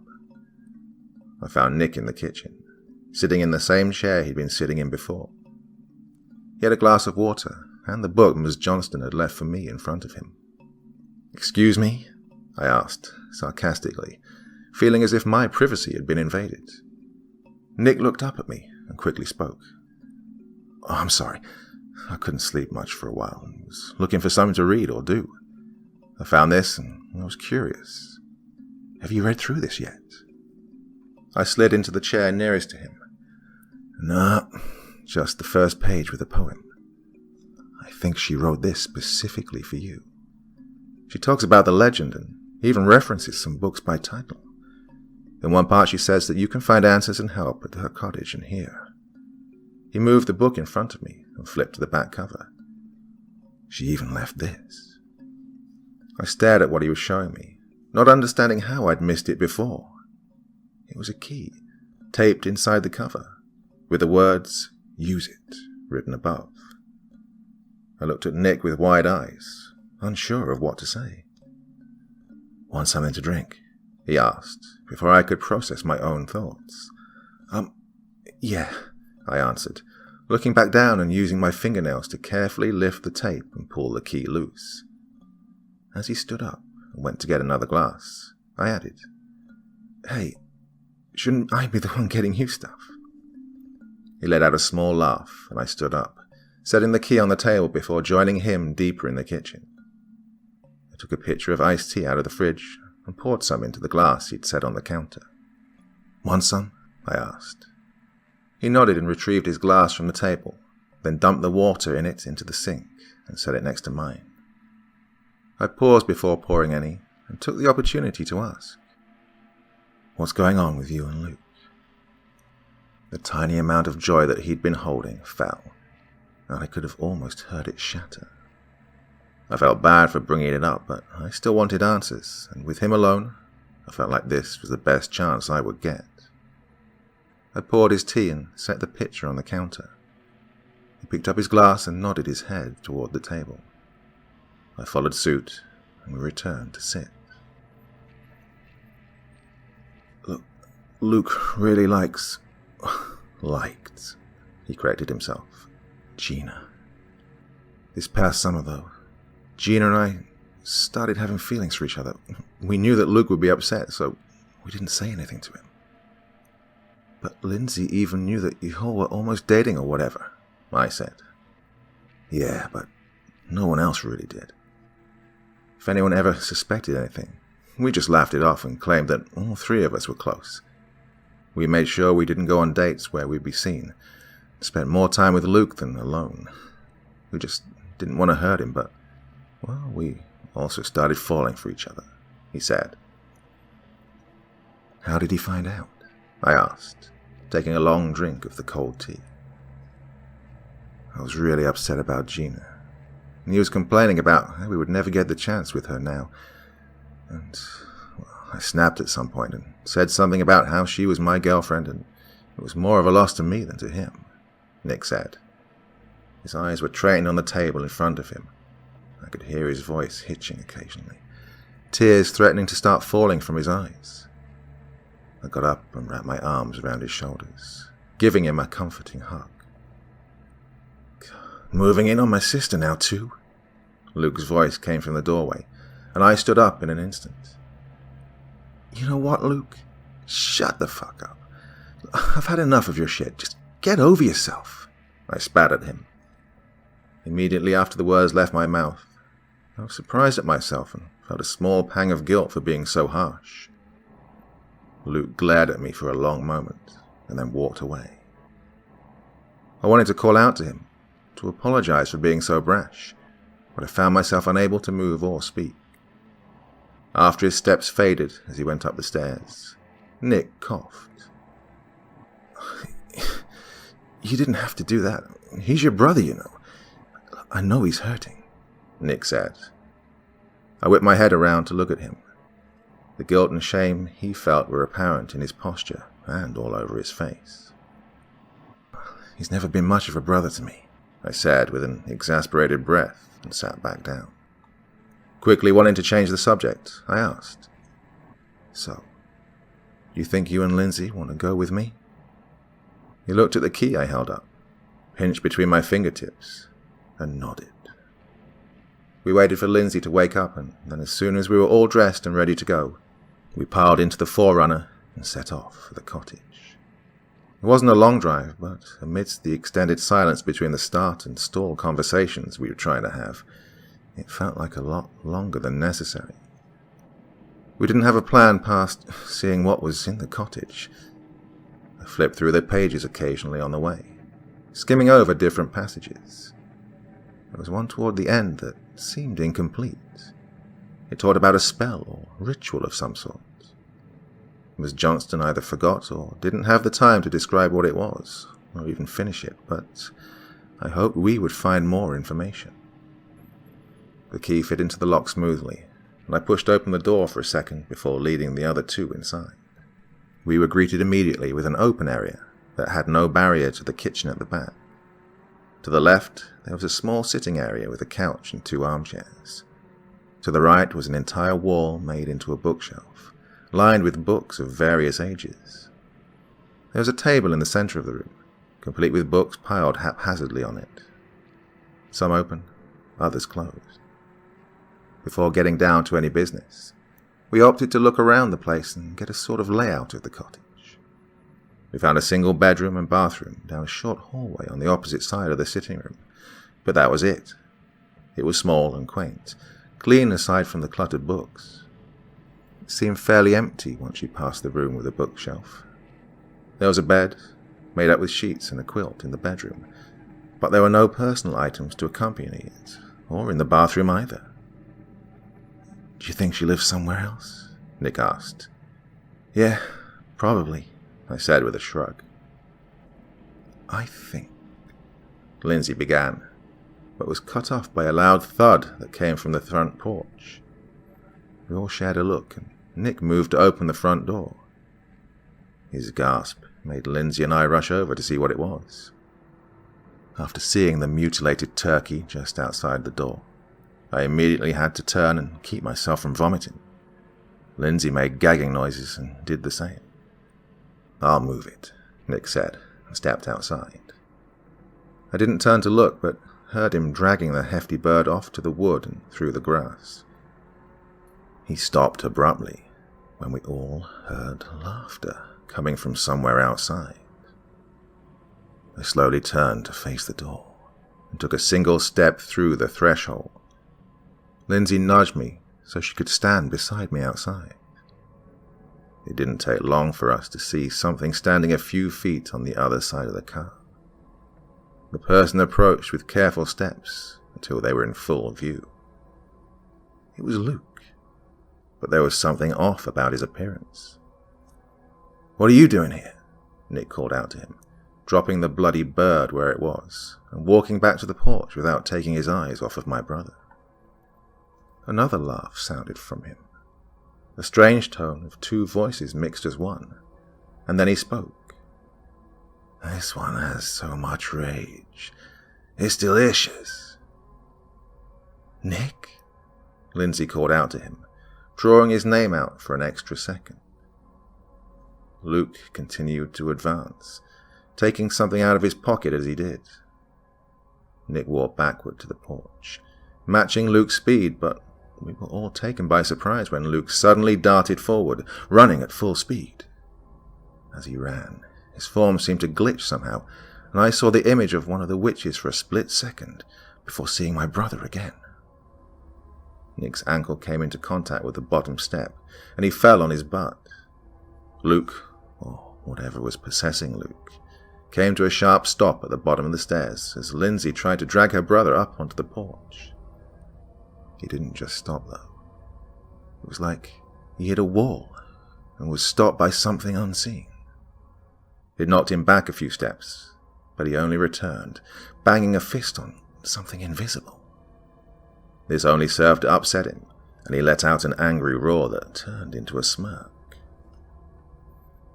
His hands moved, and I saw that he'd taken something from his pocket. A box of matches. He pulled one out and struck it against the side. The small flame lit up, and he tossed it onto the steps of the porch. Nick got to his feet quickly and stomped it out before it could catch. I looked around and saw all the potted plants and dried herbs that lined the front of the house. Even if the wood didn't catch at first, something certainly would. Luke closed his eyes and muttered something I couldn't understand. He then struck another match and dropped it onto the ground. Instantly, the grass flared and spread out in a thin line that spanned one end of the house to the other. He opened his eyes and took a step back, grinning. The line thickened until it was about a foot in depth.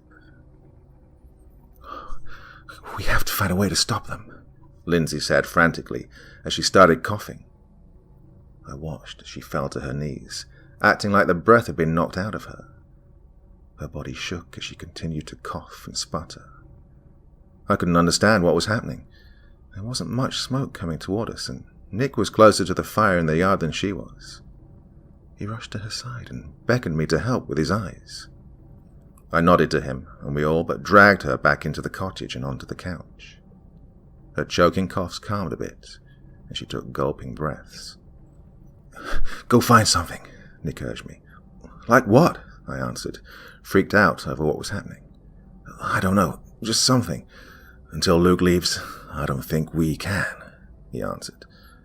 "Right, okay," I said, and set myself to work, looking through the books Miss Johnson had lying on the table.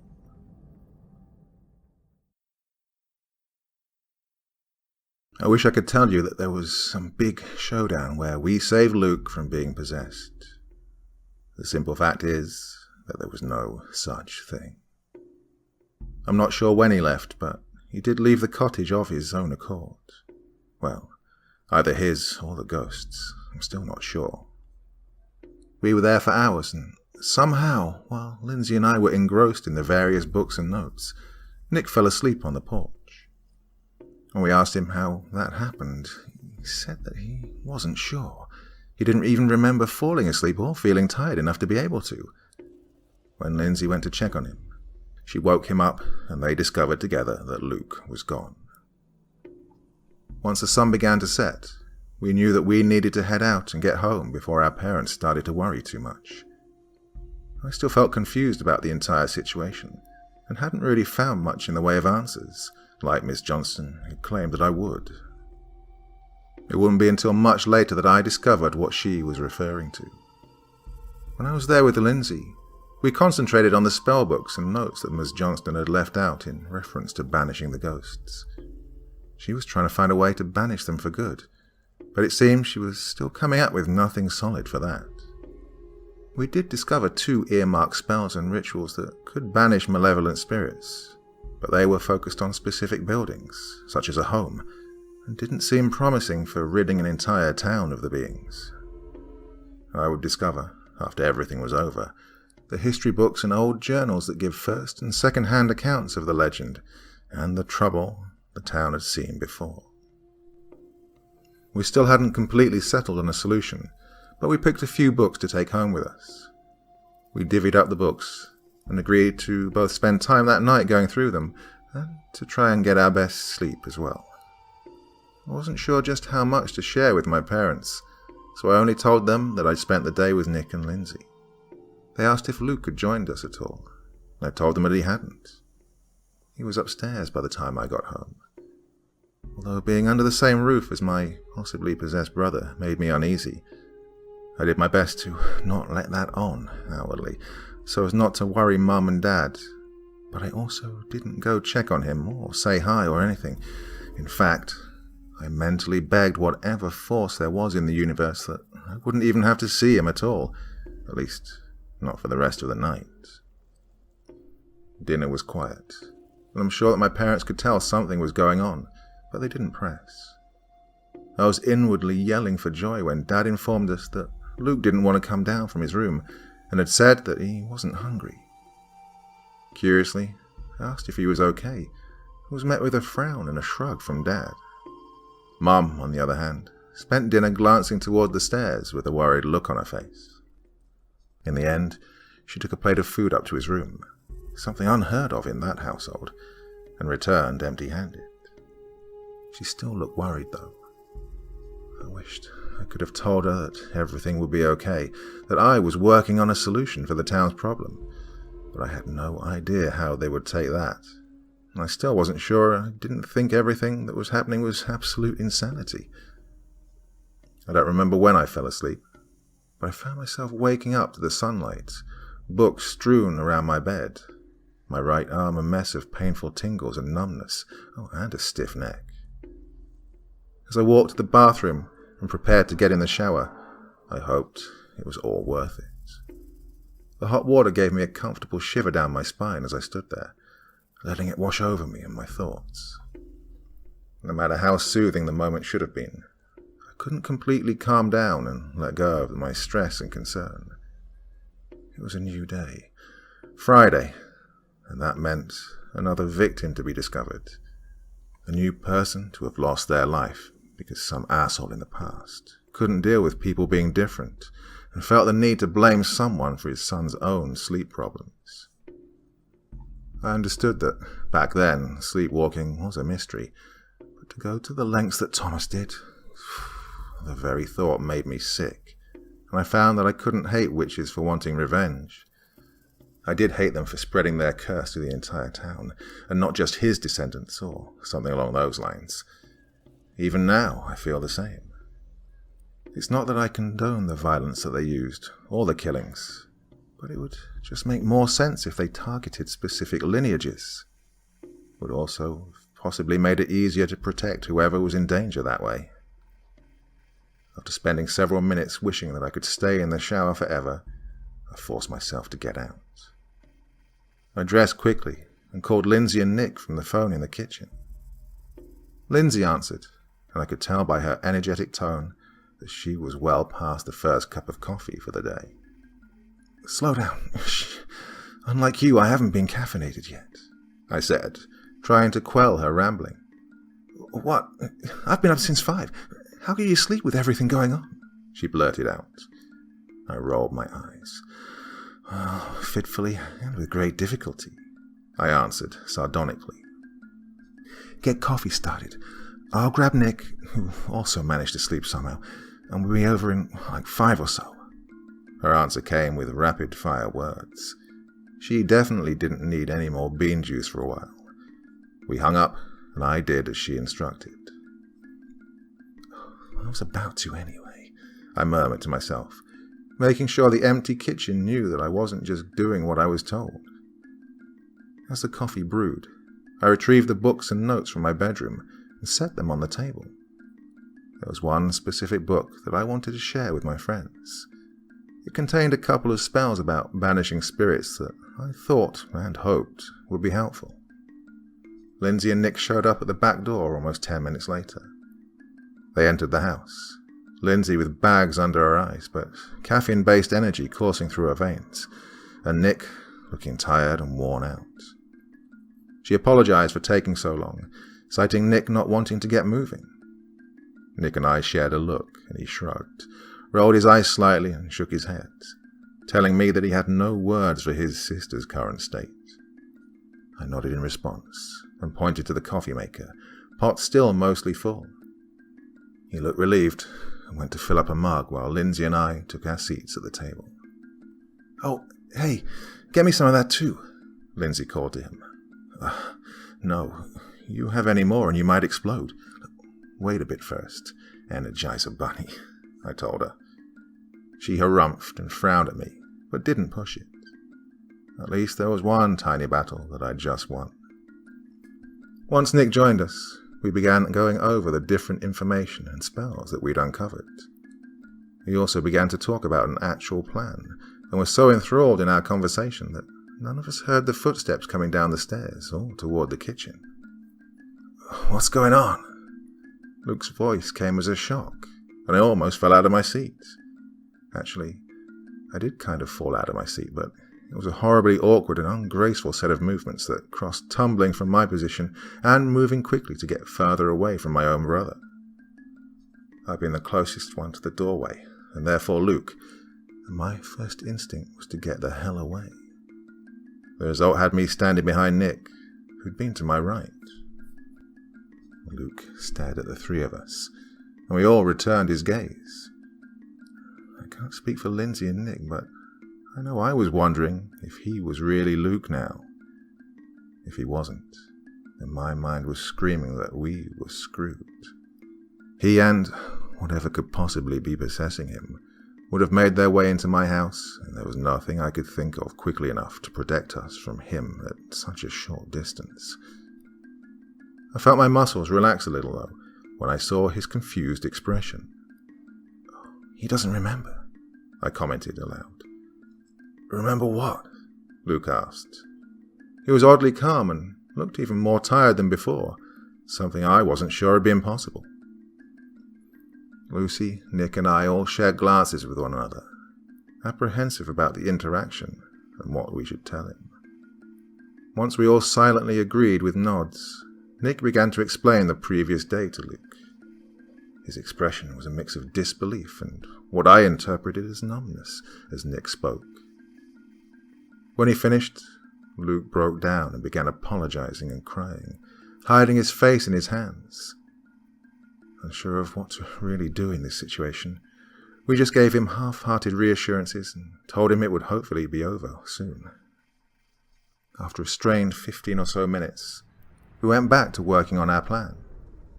Luke stopped actively crying, but sat silently, listening to us and wiping his face every few moments. I glanced at him from time to time, and found it so strange that my big brother was acting like this. My heart ached for him, but I also thought he could have been a little stronger, like Nick, and pushed through in order to come up with a solution, or try to do something, anything, to keep more people from dying. Now, I regret ever having that thought.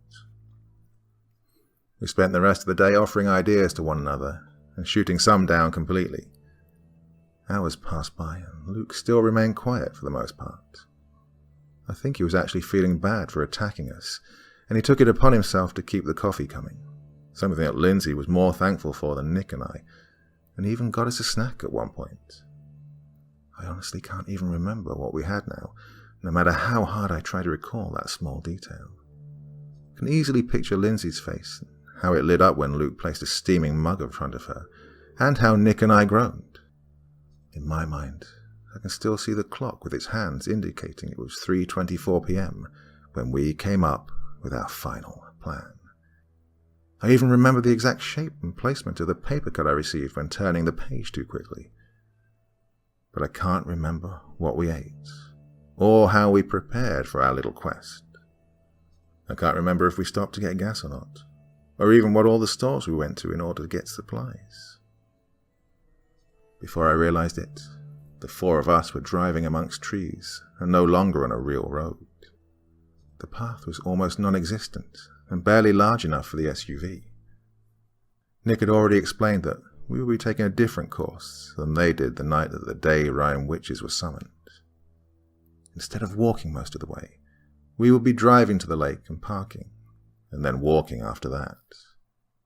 He didn't explain how, but he'd found this pathway and determined the direction we would need to walk in order to find the iron cage. I was terrified, and it took everything I had just to put one foot in front of the other once we began the trek through the woods. I kept my hands tightly gripped around the strap of the messenger bag. Nick and Luke each carried a small potted pine sapling, and Lindsay clutched 2 bottles of spring water, a white candle, and a lighter that, for some reason, she felt the need to hold instead of leave tucked in the bag. When the iron fencing came into view, I think my heart stopped for a second or two.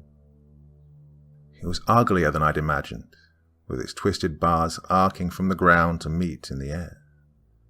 The vines that were looped around the bars had withered, and the deadness from inside seemed to have spread. I thought back to what Lindsay had relayed to me from Nick, what he had said. Deader than dead. It's spreading, Nick muttered quietly, and I watched him look at Luke, who nodded. The death from the inside was definitely making its way outward, and I wondered just how far it might spread if not contained. The 4 of us walked around and stood at the open gates. I think we were all scared to step through the barrier and into something so private, so personal to the ghosts. It was probably easier for Nick, Luke, and the others to have done it before they knew the truth. It was just something intriguing and spooky back then. But now, it was dangerous and sacred to something evil and vengeful.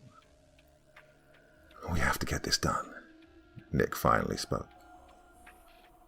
I don't want to go back in there, Luke said in a small voice.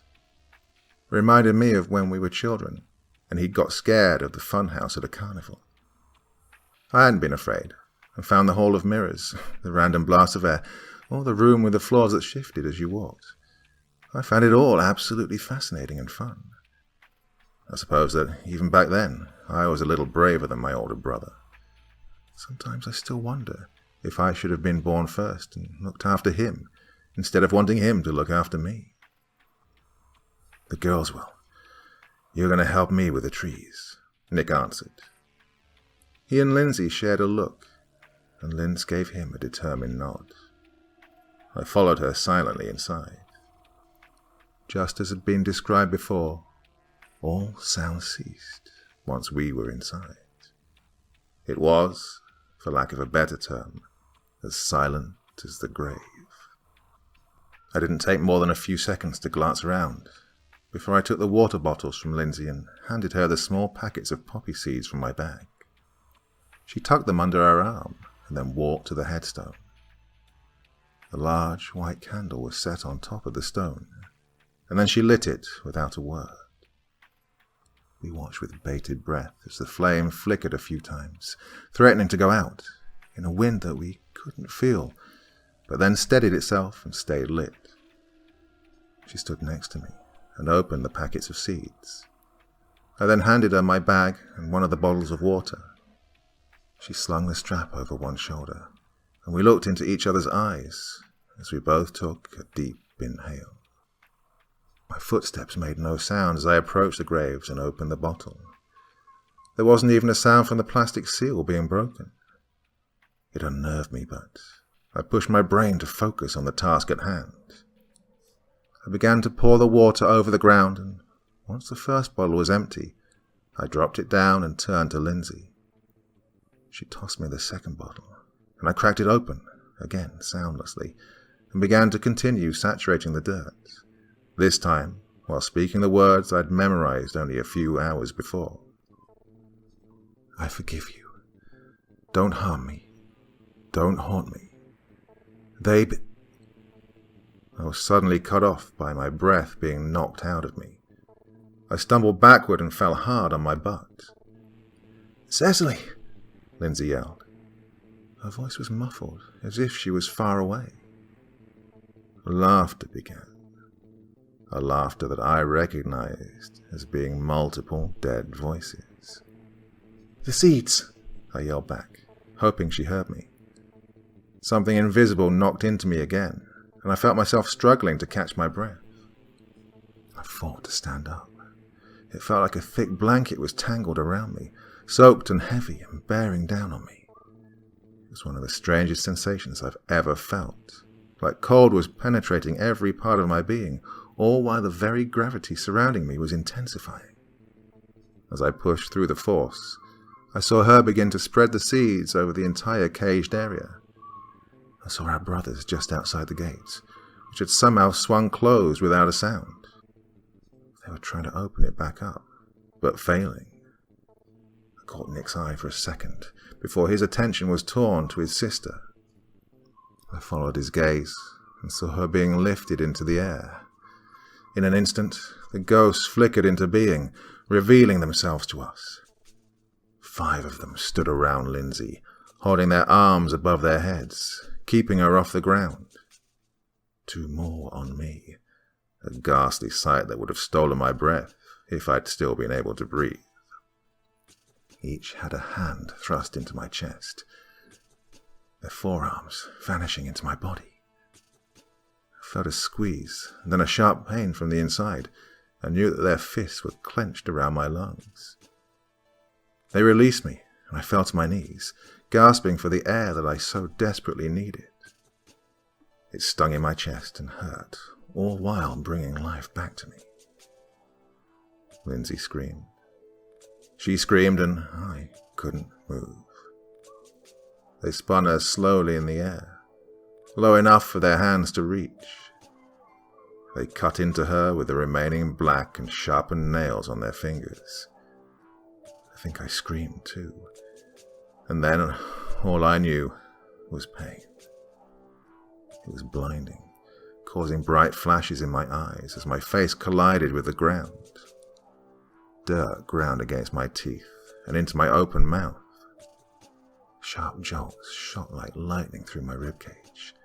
I tried to crawl away, to get to the bag that had been thrown away from Lindsay. I could see the contents spilling out and spied the iron knife. I didn't know if it would help, but I needed to get to it and at least try. My hopes for it being harmful to the spirits were confirmed and crushed all at the same time when I felt my hand crunch. I couldn't hear it, but I felt it, the breaking of the bones resonating through my body. I cried out and recoiled. One of them gripped my calf, and I felt several points dig into the skin and drag down to my ankle. And then the screams from Lindsay, the cackling from the evil beings, and the entire world went silent and black.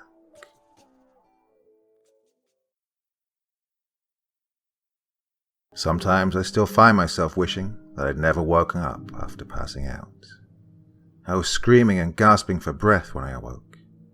Whether it was residual from the moment I lost consciousness, or from a dream, I don't know. I was confused at that moment. I didn't understand where I was, what was going on, or how I'd gotten there. It only took a few seconds for me to realize that I was in a hospital room, complete with machines beeping next to me, my face wrapped in a bandage and an IV hooked into my arm. A nurse rushed into the room, no doubt alerted by my screams. I hadn't realized that I was sitting upright until I felt her hands on my shoulders, firm yet gentle, as she tried to calm me down and get me to lie back. I obliged, still panting but no longer screaming. I remained silent as she checked my vitals, an ache causing me not to want to open my mouth. She tried to ask me a few simple questions about how I felt, and after attempting to answer and feeling pain and difficulty moving my mouth properly against the bandage, I stuck to answering with a nod or a shake of my head.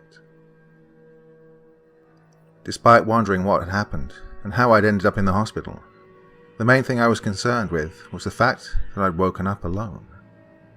Before the nurse joined me, the room was empty of any other person. My mum, my dad, Luke, Lindsay, Nick, none of them were here. As the nurse finished up and assured me that she was going to get my doctor, I went over the final moments that I could recall. From what I assumed, Lindsay would likely be in her own room as well, which would account for Nick not being here, but I expected at least one member of my own family to have been at my bedside. I looked around the small room and felt a pit make itself known in my stomach. I felt fuzzy from the pain medication, but there was something more there, a surrealness that I couldn't put my finger on. I knew something wasn't right, but I didn't know what it was yet. My questions would all be answered by the kind-faced doctor that came into my room a few minutes after the nurse had left. He was patient with me and spoke with a soft, concerned voice. He also seemed genuinely sad to be the one to give me the grave news. First of all, I was told that it was now late Saturday afternoon. I had been unconscious for around 24 hours at that point. Next, he explained that my leg would soon be in a cast for a while due to being broken in 2 places, along with deep gashes and damage to the muscles in my calf. Due to the stitches, they wouldn't put a hard cast on just yet, so I had to wear a sort of medical splint that started at my knee and kept my foot immobilized as well. He expected a painful and possibly long recovery process, but was hopeful that I would be able to regain most, if not all, function of the leg with physical therapy and time.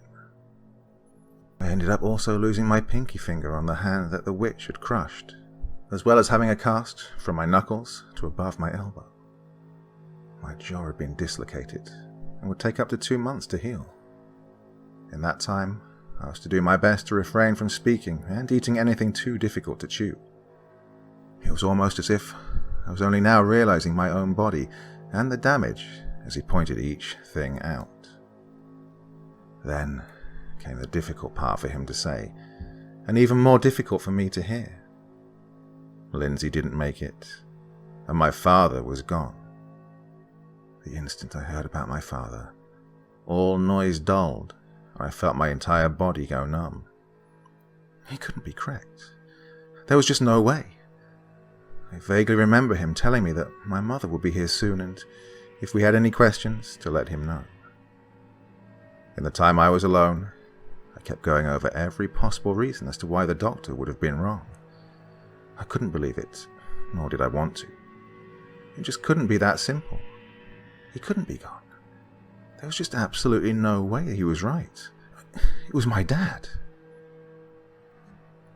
My mother could have messy days, just like anyone else, but she never looked as disheveled as I saw her that day.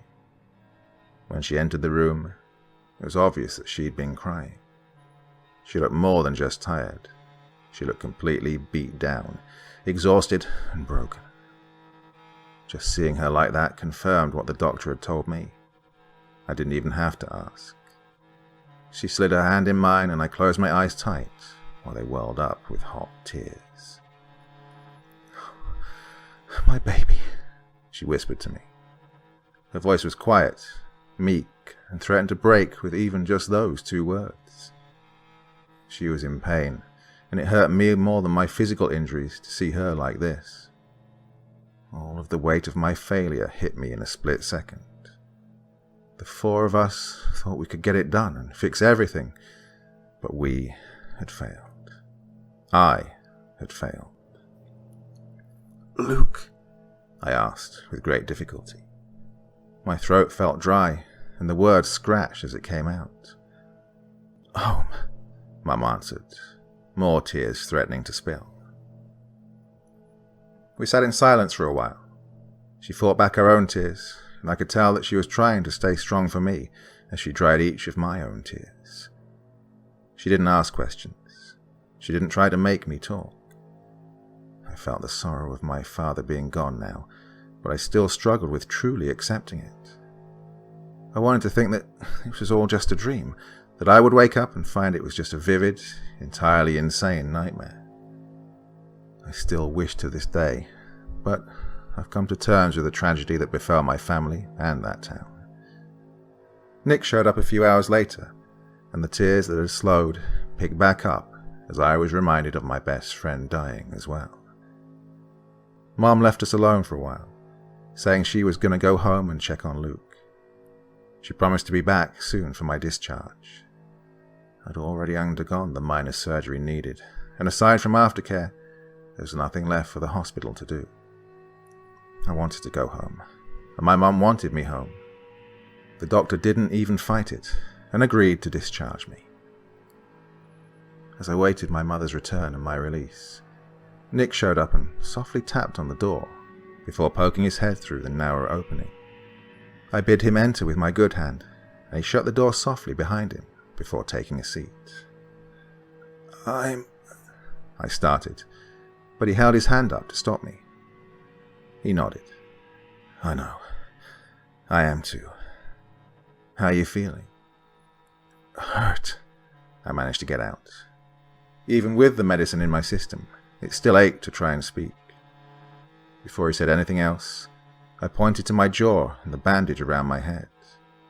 Without a word, he pulled a pen and notebook from the messenger bag that I hadn't noticed he was wearing. It was my messenger bag, the one that we'd packed full of magical help and taken with us to the gravesite. He stood and gently placed the notebook, open to a blank page, on my lap, and held the pen to my good hand. For the first time that day, I felt thankful for something. The fact that it had been my left hand that was royally torn up. I wasn't sure why I hadn't thought of this before either. "Have they told you about Lindsay?" he asked. I didn't need the aides to answer this. I nodded to him. "Have you told to Luke?" He posed another question. I shook my head and scribbled, "At home," on the paper, and held it so he could see. "I messed up, see. I thought you two would be safe," he said, beginning to sniffle. I gave him a confused look. He then explained. "Luke and I were the ones they should have been after still. I didn't think you or Lindsay would be in too much danger with us there. I don't think you heard what they said about Lindsay." I shook my head again. When he didn't respond, I wrote. "What did they say?" He took in a deep, ragged breath and waited a few seconds, and then spoke. "They said she was the perfect Friday's child. We brought their chosen one right to them." Our eyes met and we stared into each other's for a moment. For about a minute, we were the only ones in this strange world. A world of darkness and pain and loss. No one else existed, simply because no one else could know the pain and guilt that we were both feeling. We understood each other then, and knew that we were kindred spirits in the way only those who lose so much at the same time can be. We went through a traumatic event together, and not even Luke would fully understand. He couldn't, not really. He was too much in his own world, fueled by more anger than pain. My thoughts turned to him, and I felt my own anger beginning to rise up. I was angry at him, at the ghosts, at the town, at Thomas who caused this curse, at my dad for dying, at myself for failing, and at my body for being so broken. "They can't get away with this," I jotted down. Nick gave me a strange look. His brows furrowed as he tried to understand what I was thinking now. I was sure that he saw the determination in my eyes, and finally he shook his head. His eyes were sad, and I knew he wasn't agreeing with me. No, he was asking me not to try again. You can't. You could have died. Lindsay died. His voice choked on the last word. I looked at the notebook and began writing, allowing the rage to slowly build in me. I had to take a page from Luke's book. I had to get angry.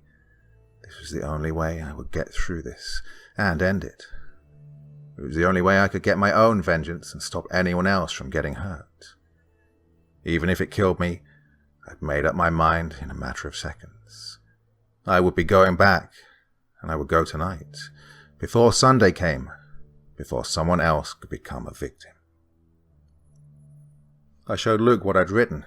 He took the notebook into his hands and read it quietly. I have to do this.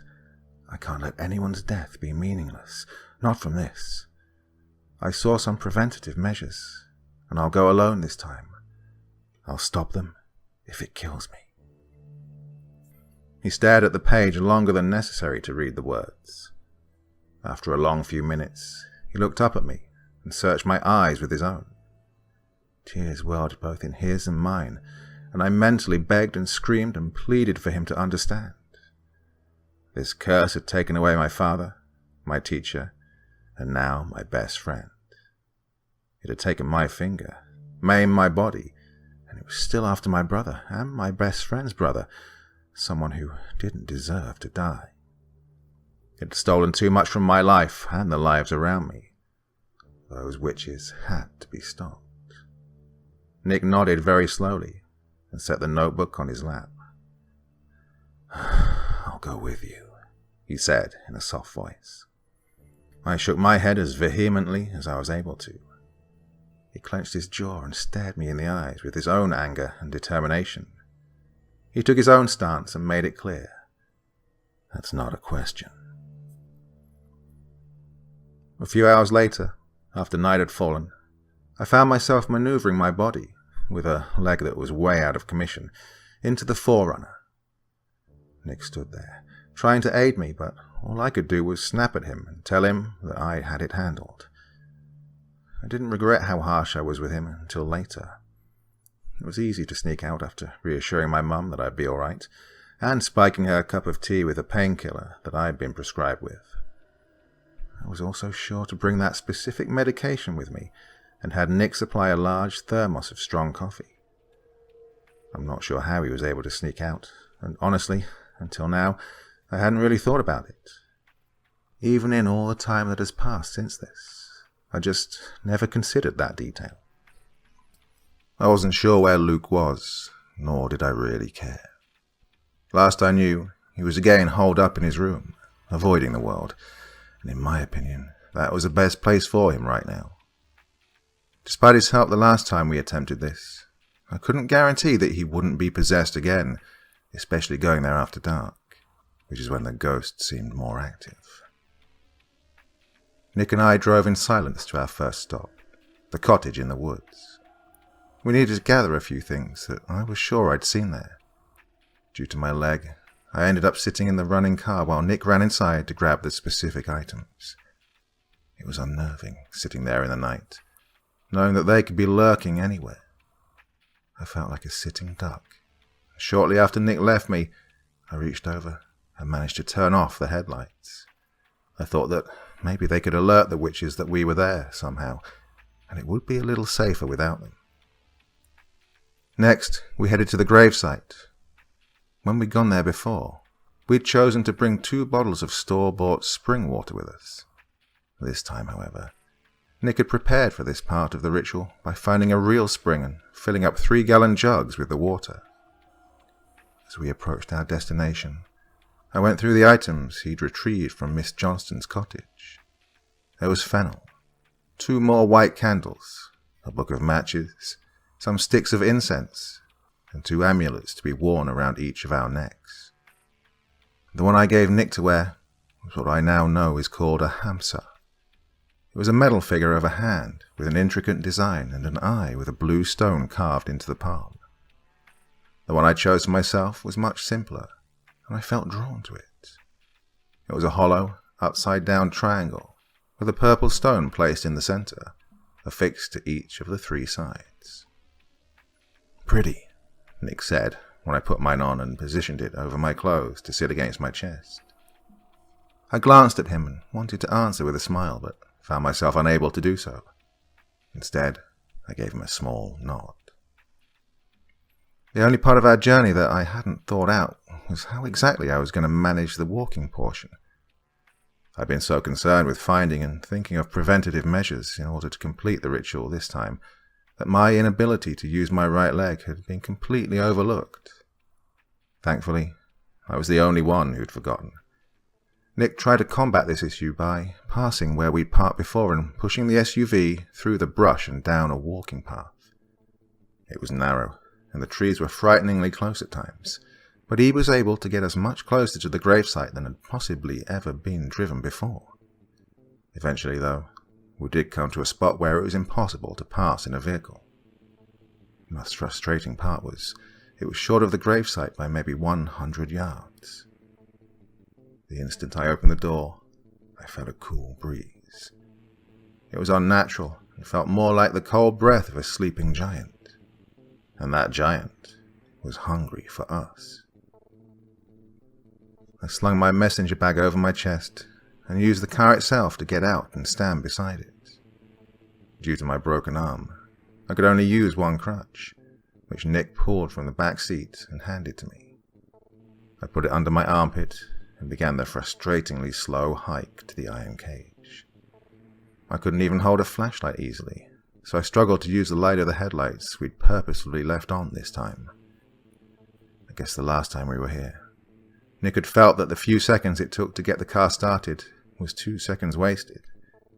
He let me know that he'd be sure to leave it running this time round. I didn't have the heart to tell him that it'd be more likely I would take longer to get back to the car than he would in running ahead of me and starting it up. He caught up to me within a minute, and we continued, still without speaking. I was as alert as I could be, given the heavy dose of pain relief I had in my system.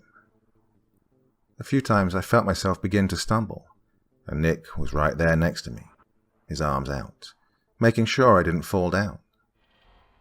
When the cage was in sight, I paused and dug around in my bag and gave him the sheet of paper that had the incantation on it. Due to my inability to speak very well, we'd agreed that he would be the one to say it. He shifted the duffel bag full of water jugs up onto his shoulder and took the page, reading it over in his mind by the light of his flashlight. Just a few more yards, and we would begin, this time starting before we were inside. As he shone his light over our path, I caught a glimpse of the unfinished holes and small pine saplings that lie near the gate. It felt like my heart stopped for a moment, as I saw the scene that we had left and remembered that such a short time ago we'd been here with our siblings, one of which was gone forever now. "Are you ready? I'll start with the water here, just for good measure, if you want to start with the seeds," Nick said in a low voice. "Yeah," I managed to whisper back. I stopped for a moment in order to retrieve the newly stocked supply of poppy seeds Nick had picked up. The air grew still and somehow chilled me more to the bone than the breeze had. I transferred the loose seeds from the packet into my broken hand. It was acting more like a cup than a fist, and I carefully prepared myself to move my shoulder in order to gently spill the seeds as we continued walking. I gave him a nod, and he began the incantation that I hadn't been able to finish before. "We forgive you," he began. I tried to feel the words as he spoke them, tried to find something in my heart to forgive. I was too angry, though, and my heart just couldn't agree. I kept my thoughts to myself as he kept speaking. "Don't harm us. Don't haunt us. They behaved badly towards you, and Thomas is the one who murdered you. Please forgive us. We forgive you." As he repeated the entire thing a second time, we arrived at the gate. The second Nick was close to it, a hand shot out from between the bars and grabbed his shirt, pulling him in close. He winced, but kept speaking the spell, all the while looking the dead witch in the eye. "You returned, you fools," another of them spoke, materializing with his words. I looked at the older, rotting man with hatred burning inside of me. "Let him go," I attempted to demand. The bandage around my head and the healing jaw made it difficult to sound very strong. They laughed in unison, the remaining 5 coming into view.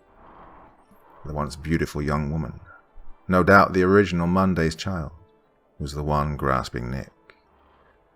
She gasped and dropped her hold, recoiling as if something had struck her.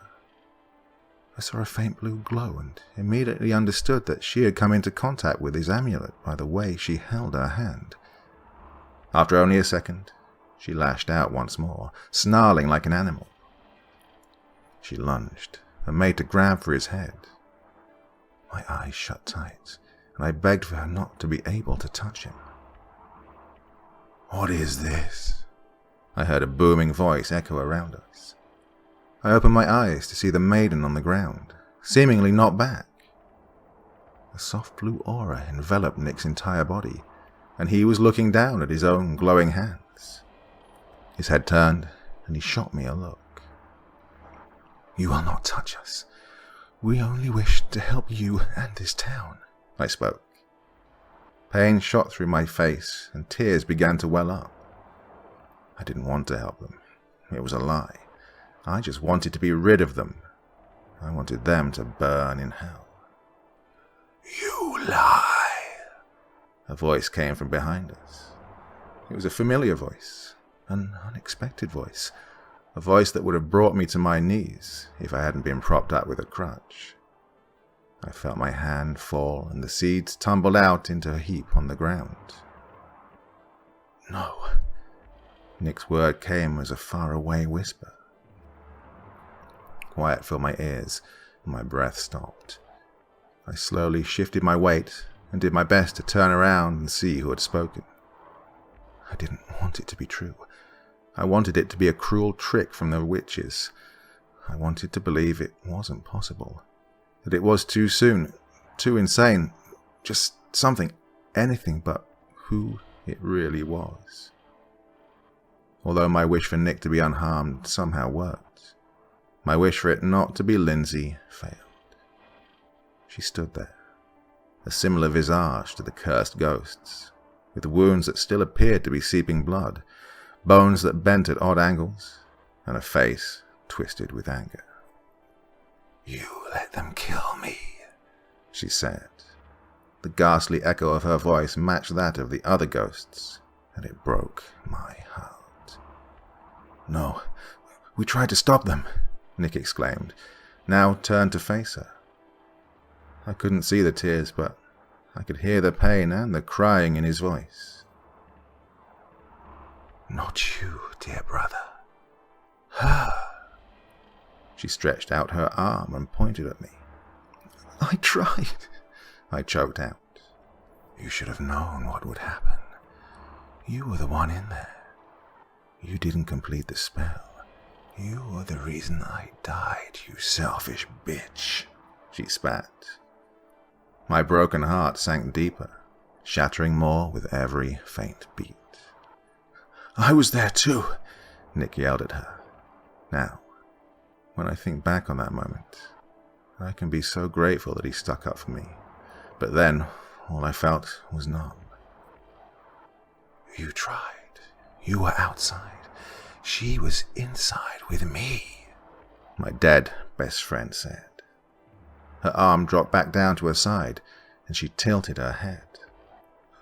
"I'm so sorry," I said, between tears.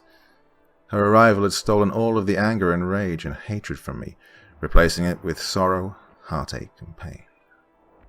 The ghost behind us must have decided to take advantage of the situation, and us being distracted. I felt hands grab me from behind and grip me tightly. They were on my shoulders, my arms, my legs, my waist, and my head. Agony ripped through me, and I didn't see Nick dart over to me. A warmth began to spread over my body slowly as he wrapped his arms around me as best he could. The witches let go for a moment, and he held me tighter, his protective glow seeping into my body and trying to protect me as well.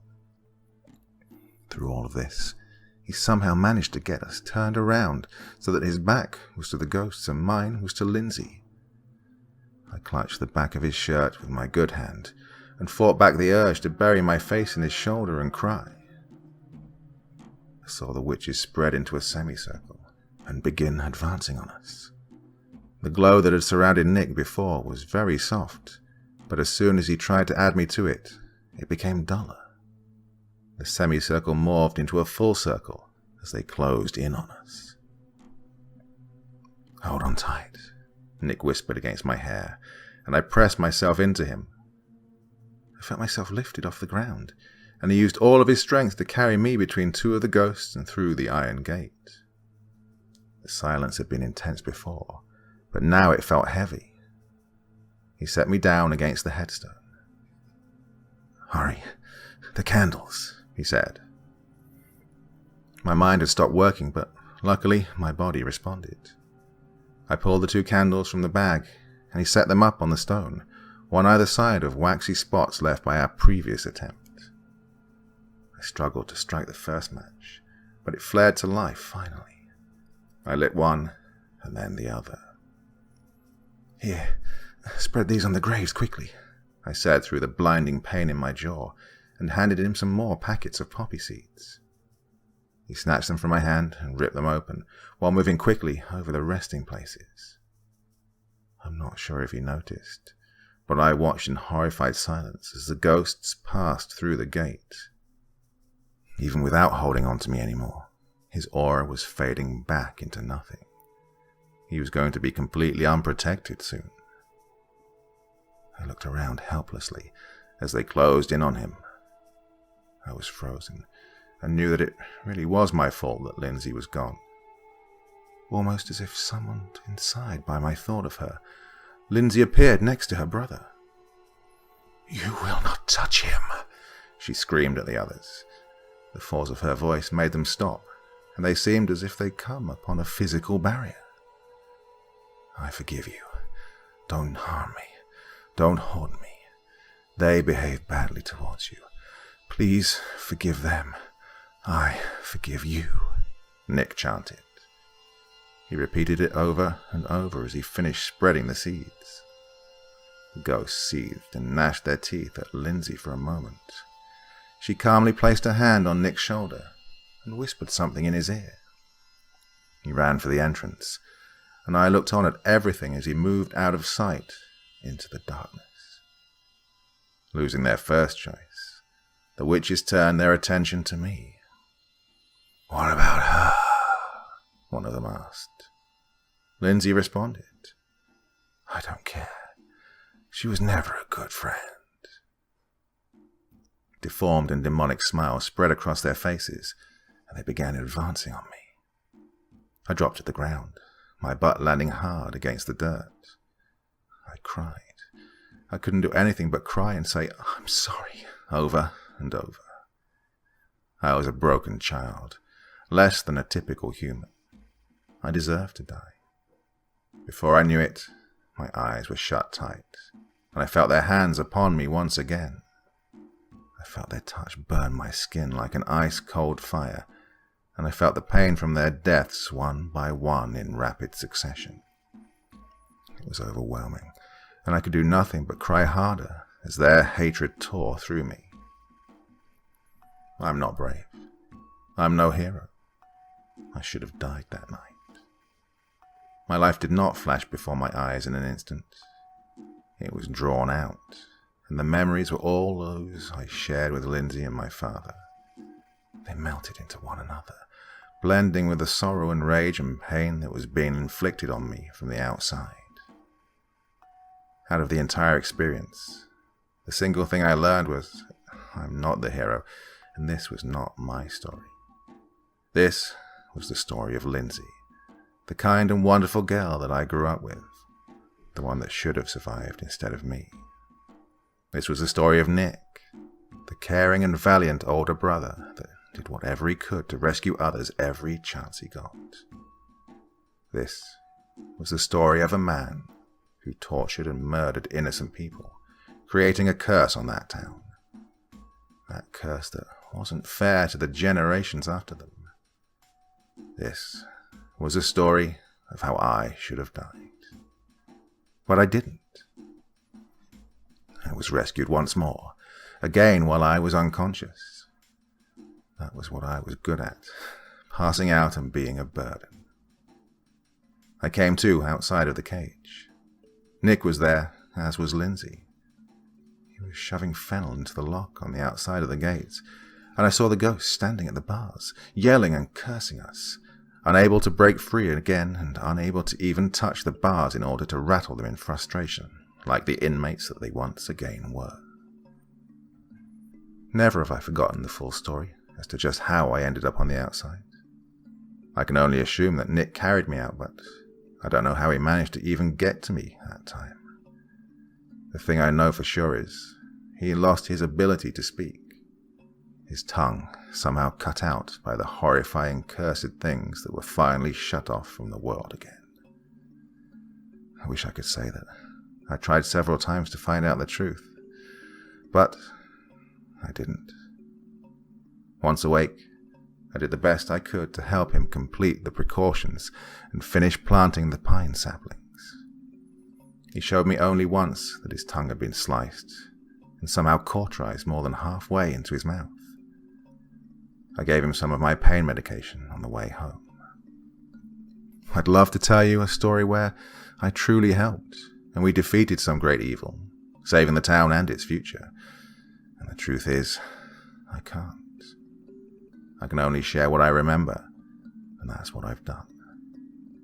In order to save my own life from my best friend, I had to make a promise the following night to leave town and never attempt to speak to Nick again. Lindsay came to me, waking me up from a medication-induced sleep. The light from my lamp fell across her healed face as I sat up in my bed, confused and frightened. We had a love that I cannot deny, but I also can't hold back the hate. I know right now, right this moment, that you aren't the reason that I died. I can accept that, but I can't hold on to that. I can't know that you would be in contact with my brother and not feel enraged. It's uncontrollable, and seeing you with Nick makes me want to pull your insides out through a small gash in your esophagus. You need to go. She spoke calmly, her hand gently laid on mine as I felt the confliction that she felt. I couldn't blame her for wanting me dead. She wanted to keep her brother safe, and so far the only thing I'd done was help put him in harm's way. Yes, he was part of the reason that the ghosts were released in the first place, but he could have done like Luke did and hide inside his home, protected by the iron knives buried in the yard and the horseshoe on the door. Instead, I shared my plan with him and Lindsay and let them join me. After Lindsay was killed, I shared my new idea with Nick, part of me knowing that he probably wouldn't let me go alone. And so, I nodded in response. She moved her hand from mine and touched my face softly enough that I could barely even feel it. Then she spoke her final words to me. Never come back. I didn't. I packed up a small amount of my belongings and spoke with my mum the following day. It broke me to see her saddened by my decision, but in the end, she didn't fight it, and she seemed to understand, at the least, that I needed to get out of here for one reason or another. Luke stayed with her while I moved to a different state to live with my uncle. He didn't know the first thing about raising a child, let alone a broken teenager, but he did his best. I only saw my brother twice more after that. 2 years after I'd left that town and everything that had happened in it, Mom found Luke's body in the bathtub. She would admit to me he'd been struggling with depression for a long time, even before Black Week happened. Finding that out shed light on some things that he did and said, and his absence that I'd never even considered before. To this day, I struggle with thoughts of wishing he'd been a better brother and wishing I'd been a better sister and understood his pain and didn't blame him for so much. Within a month of his passing, my mother was checked into a mental hospital and remains there to this day. It's only a few hours' drive from here, and I try to visit her at least twice a month. Her brain shut down. She simply became unable to care for herself. Sometimes she seems to recognize me, and other times it's more like having an awkward lunch with a stranger in a cafe. At least she's still alive. Although I was told never to return, I did go back to the town once, and once only, for Luke's funeral. I stayed one night and saw Lindsay everywhere. I don't know for certain if it was her ghost or only my mind conjuring an image of her, or maybe even a combination of the two. Either way, I made sure to avoid Nick. He was at the funeral, but when he looked as if he would approach me, I quickly walked away and pretended not to see him or even recognize him. We'd only spoken once, via email. I planned to keep it that way.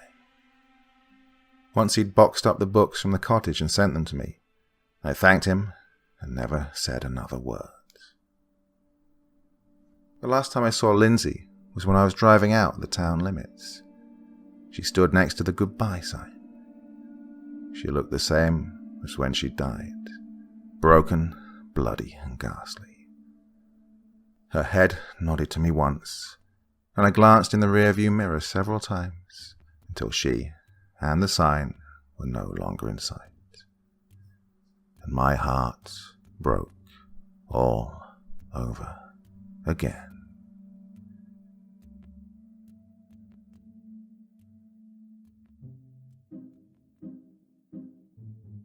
Ooh, well, 3 hours of storytelling finally over. I hope you enjoyed that one as much as I did. I have to say that's one of the very favourite things I've ever done on the channel here. My thanks, of course, to Boe Whiskey, the author.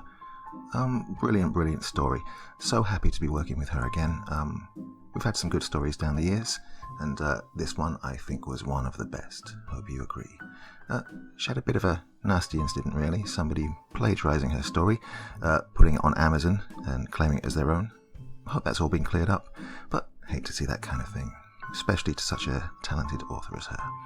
Well, my dear friends, I of course will be back again on Friday. Not quite sure what with yet, but I'll be back, and I hope you'll join me.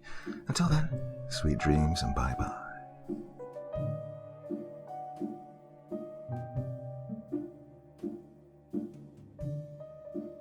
Thank you so much for choosing to spend your time listening to me. Now, if you enjoyed the Dr. Creepen experience, then come find me on Facebook. Come chat with me on Twitter. Listen to the background music and download it if you like on SoundCloud. Drop by the store, pick up a t-shirt. And, importantly, if you've got a story you'd like me to read, send it to Dr. Creepen's Vault, the subreddit I set up so that I could read your stories. Now, looking forward to seeing you all again real soon. So, come check me out, okay?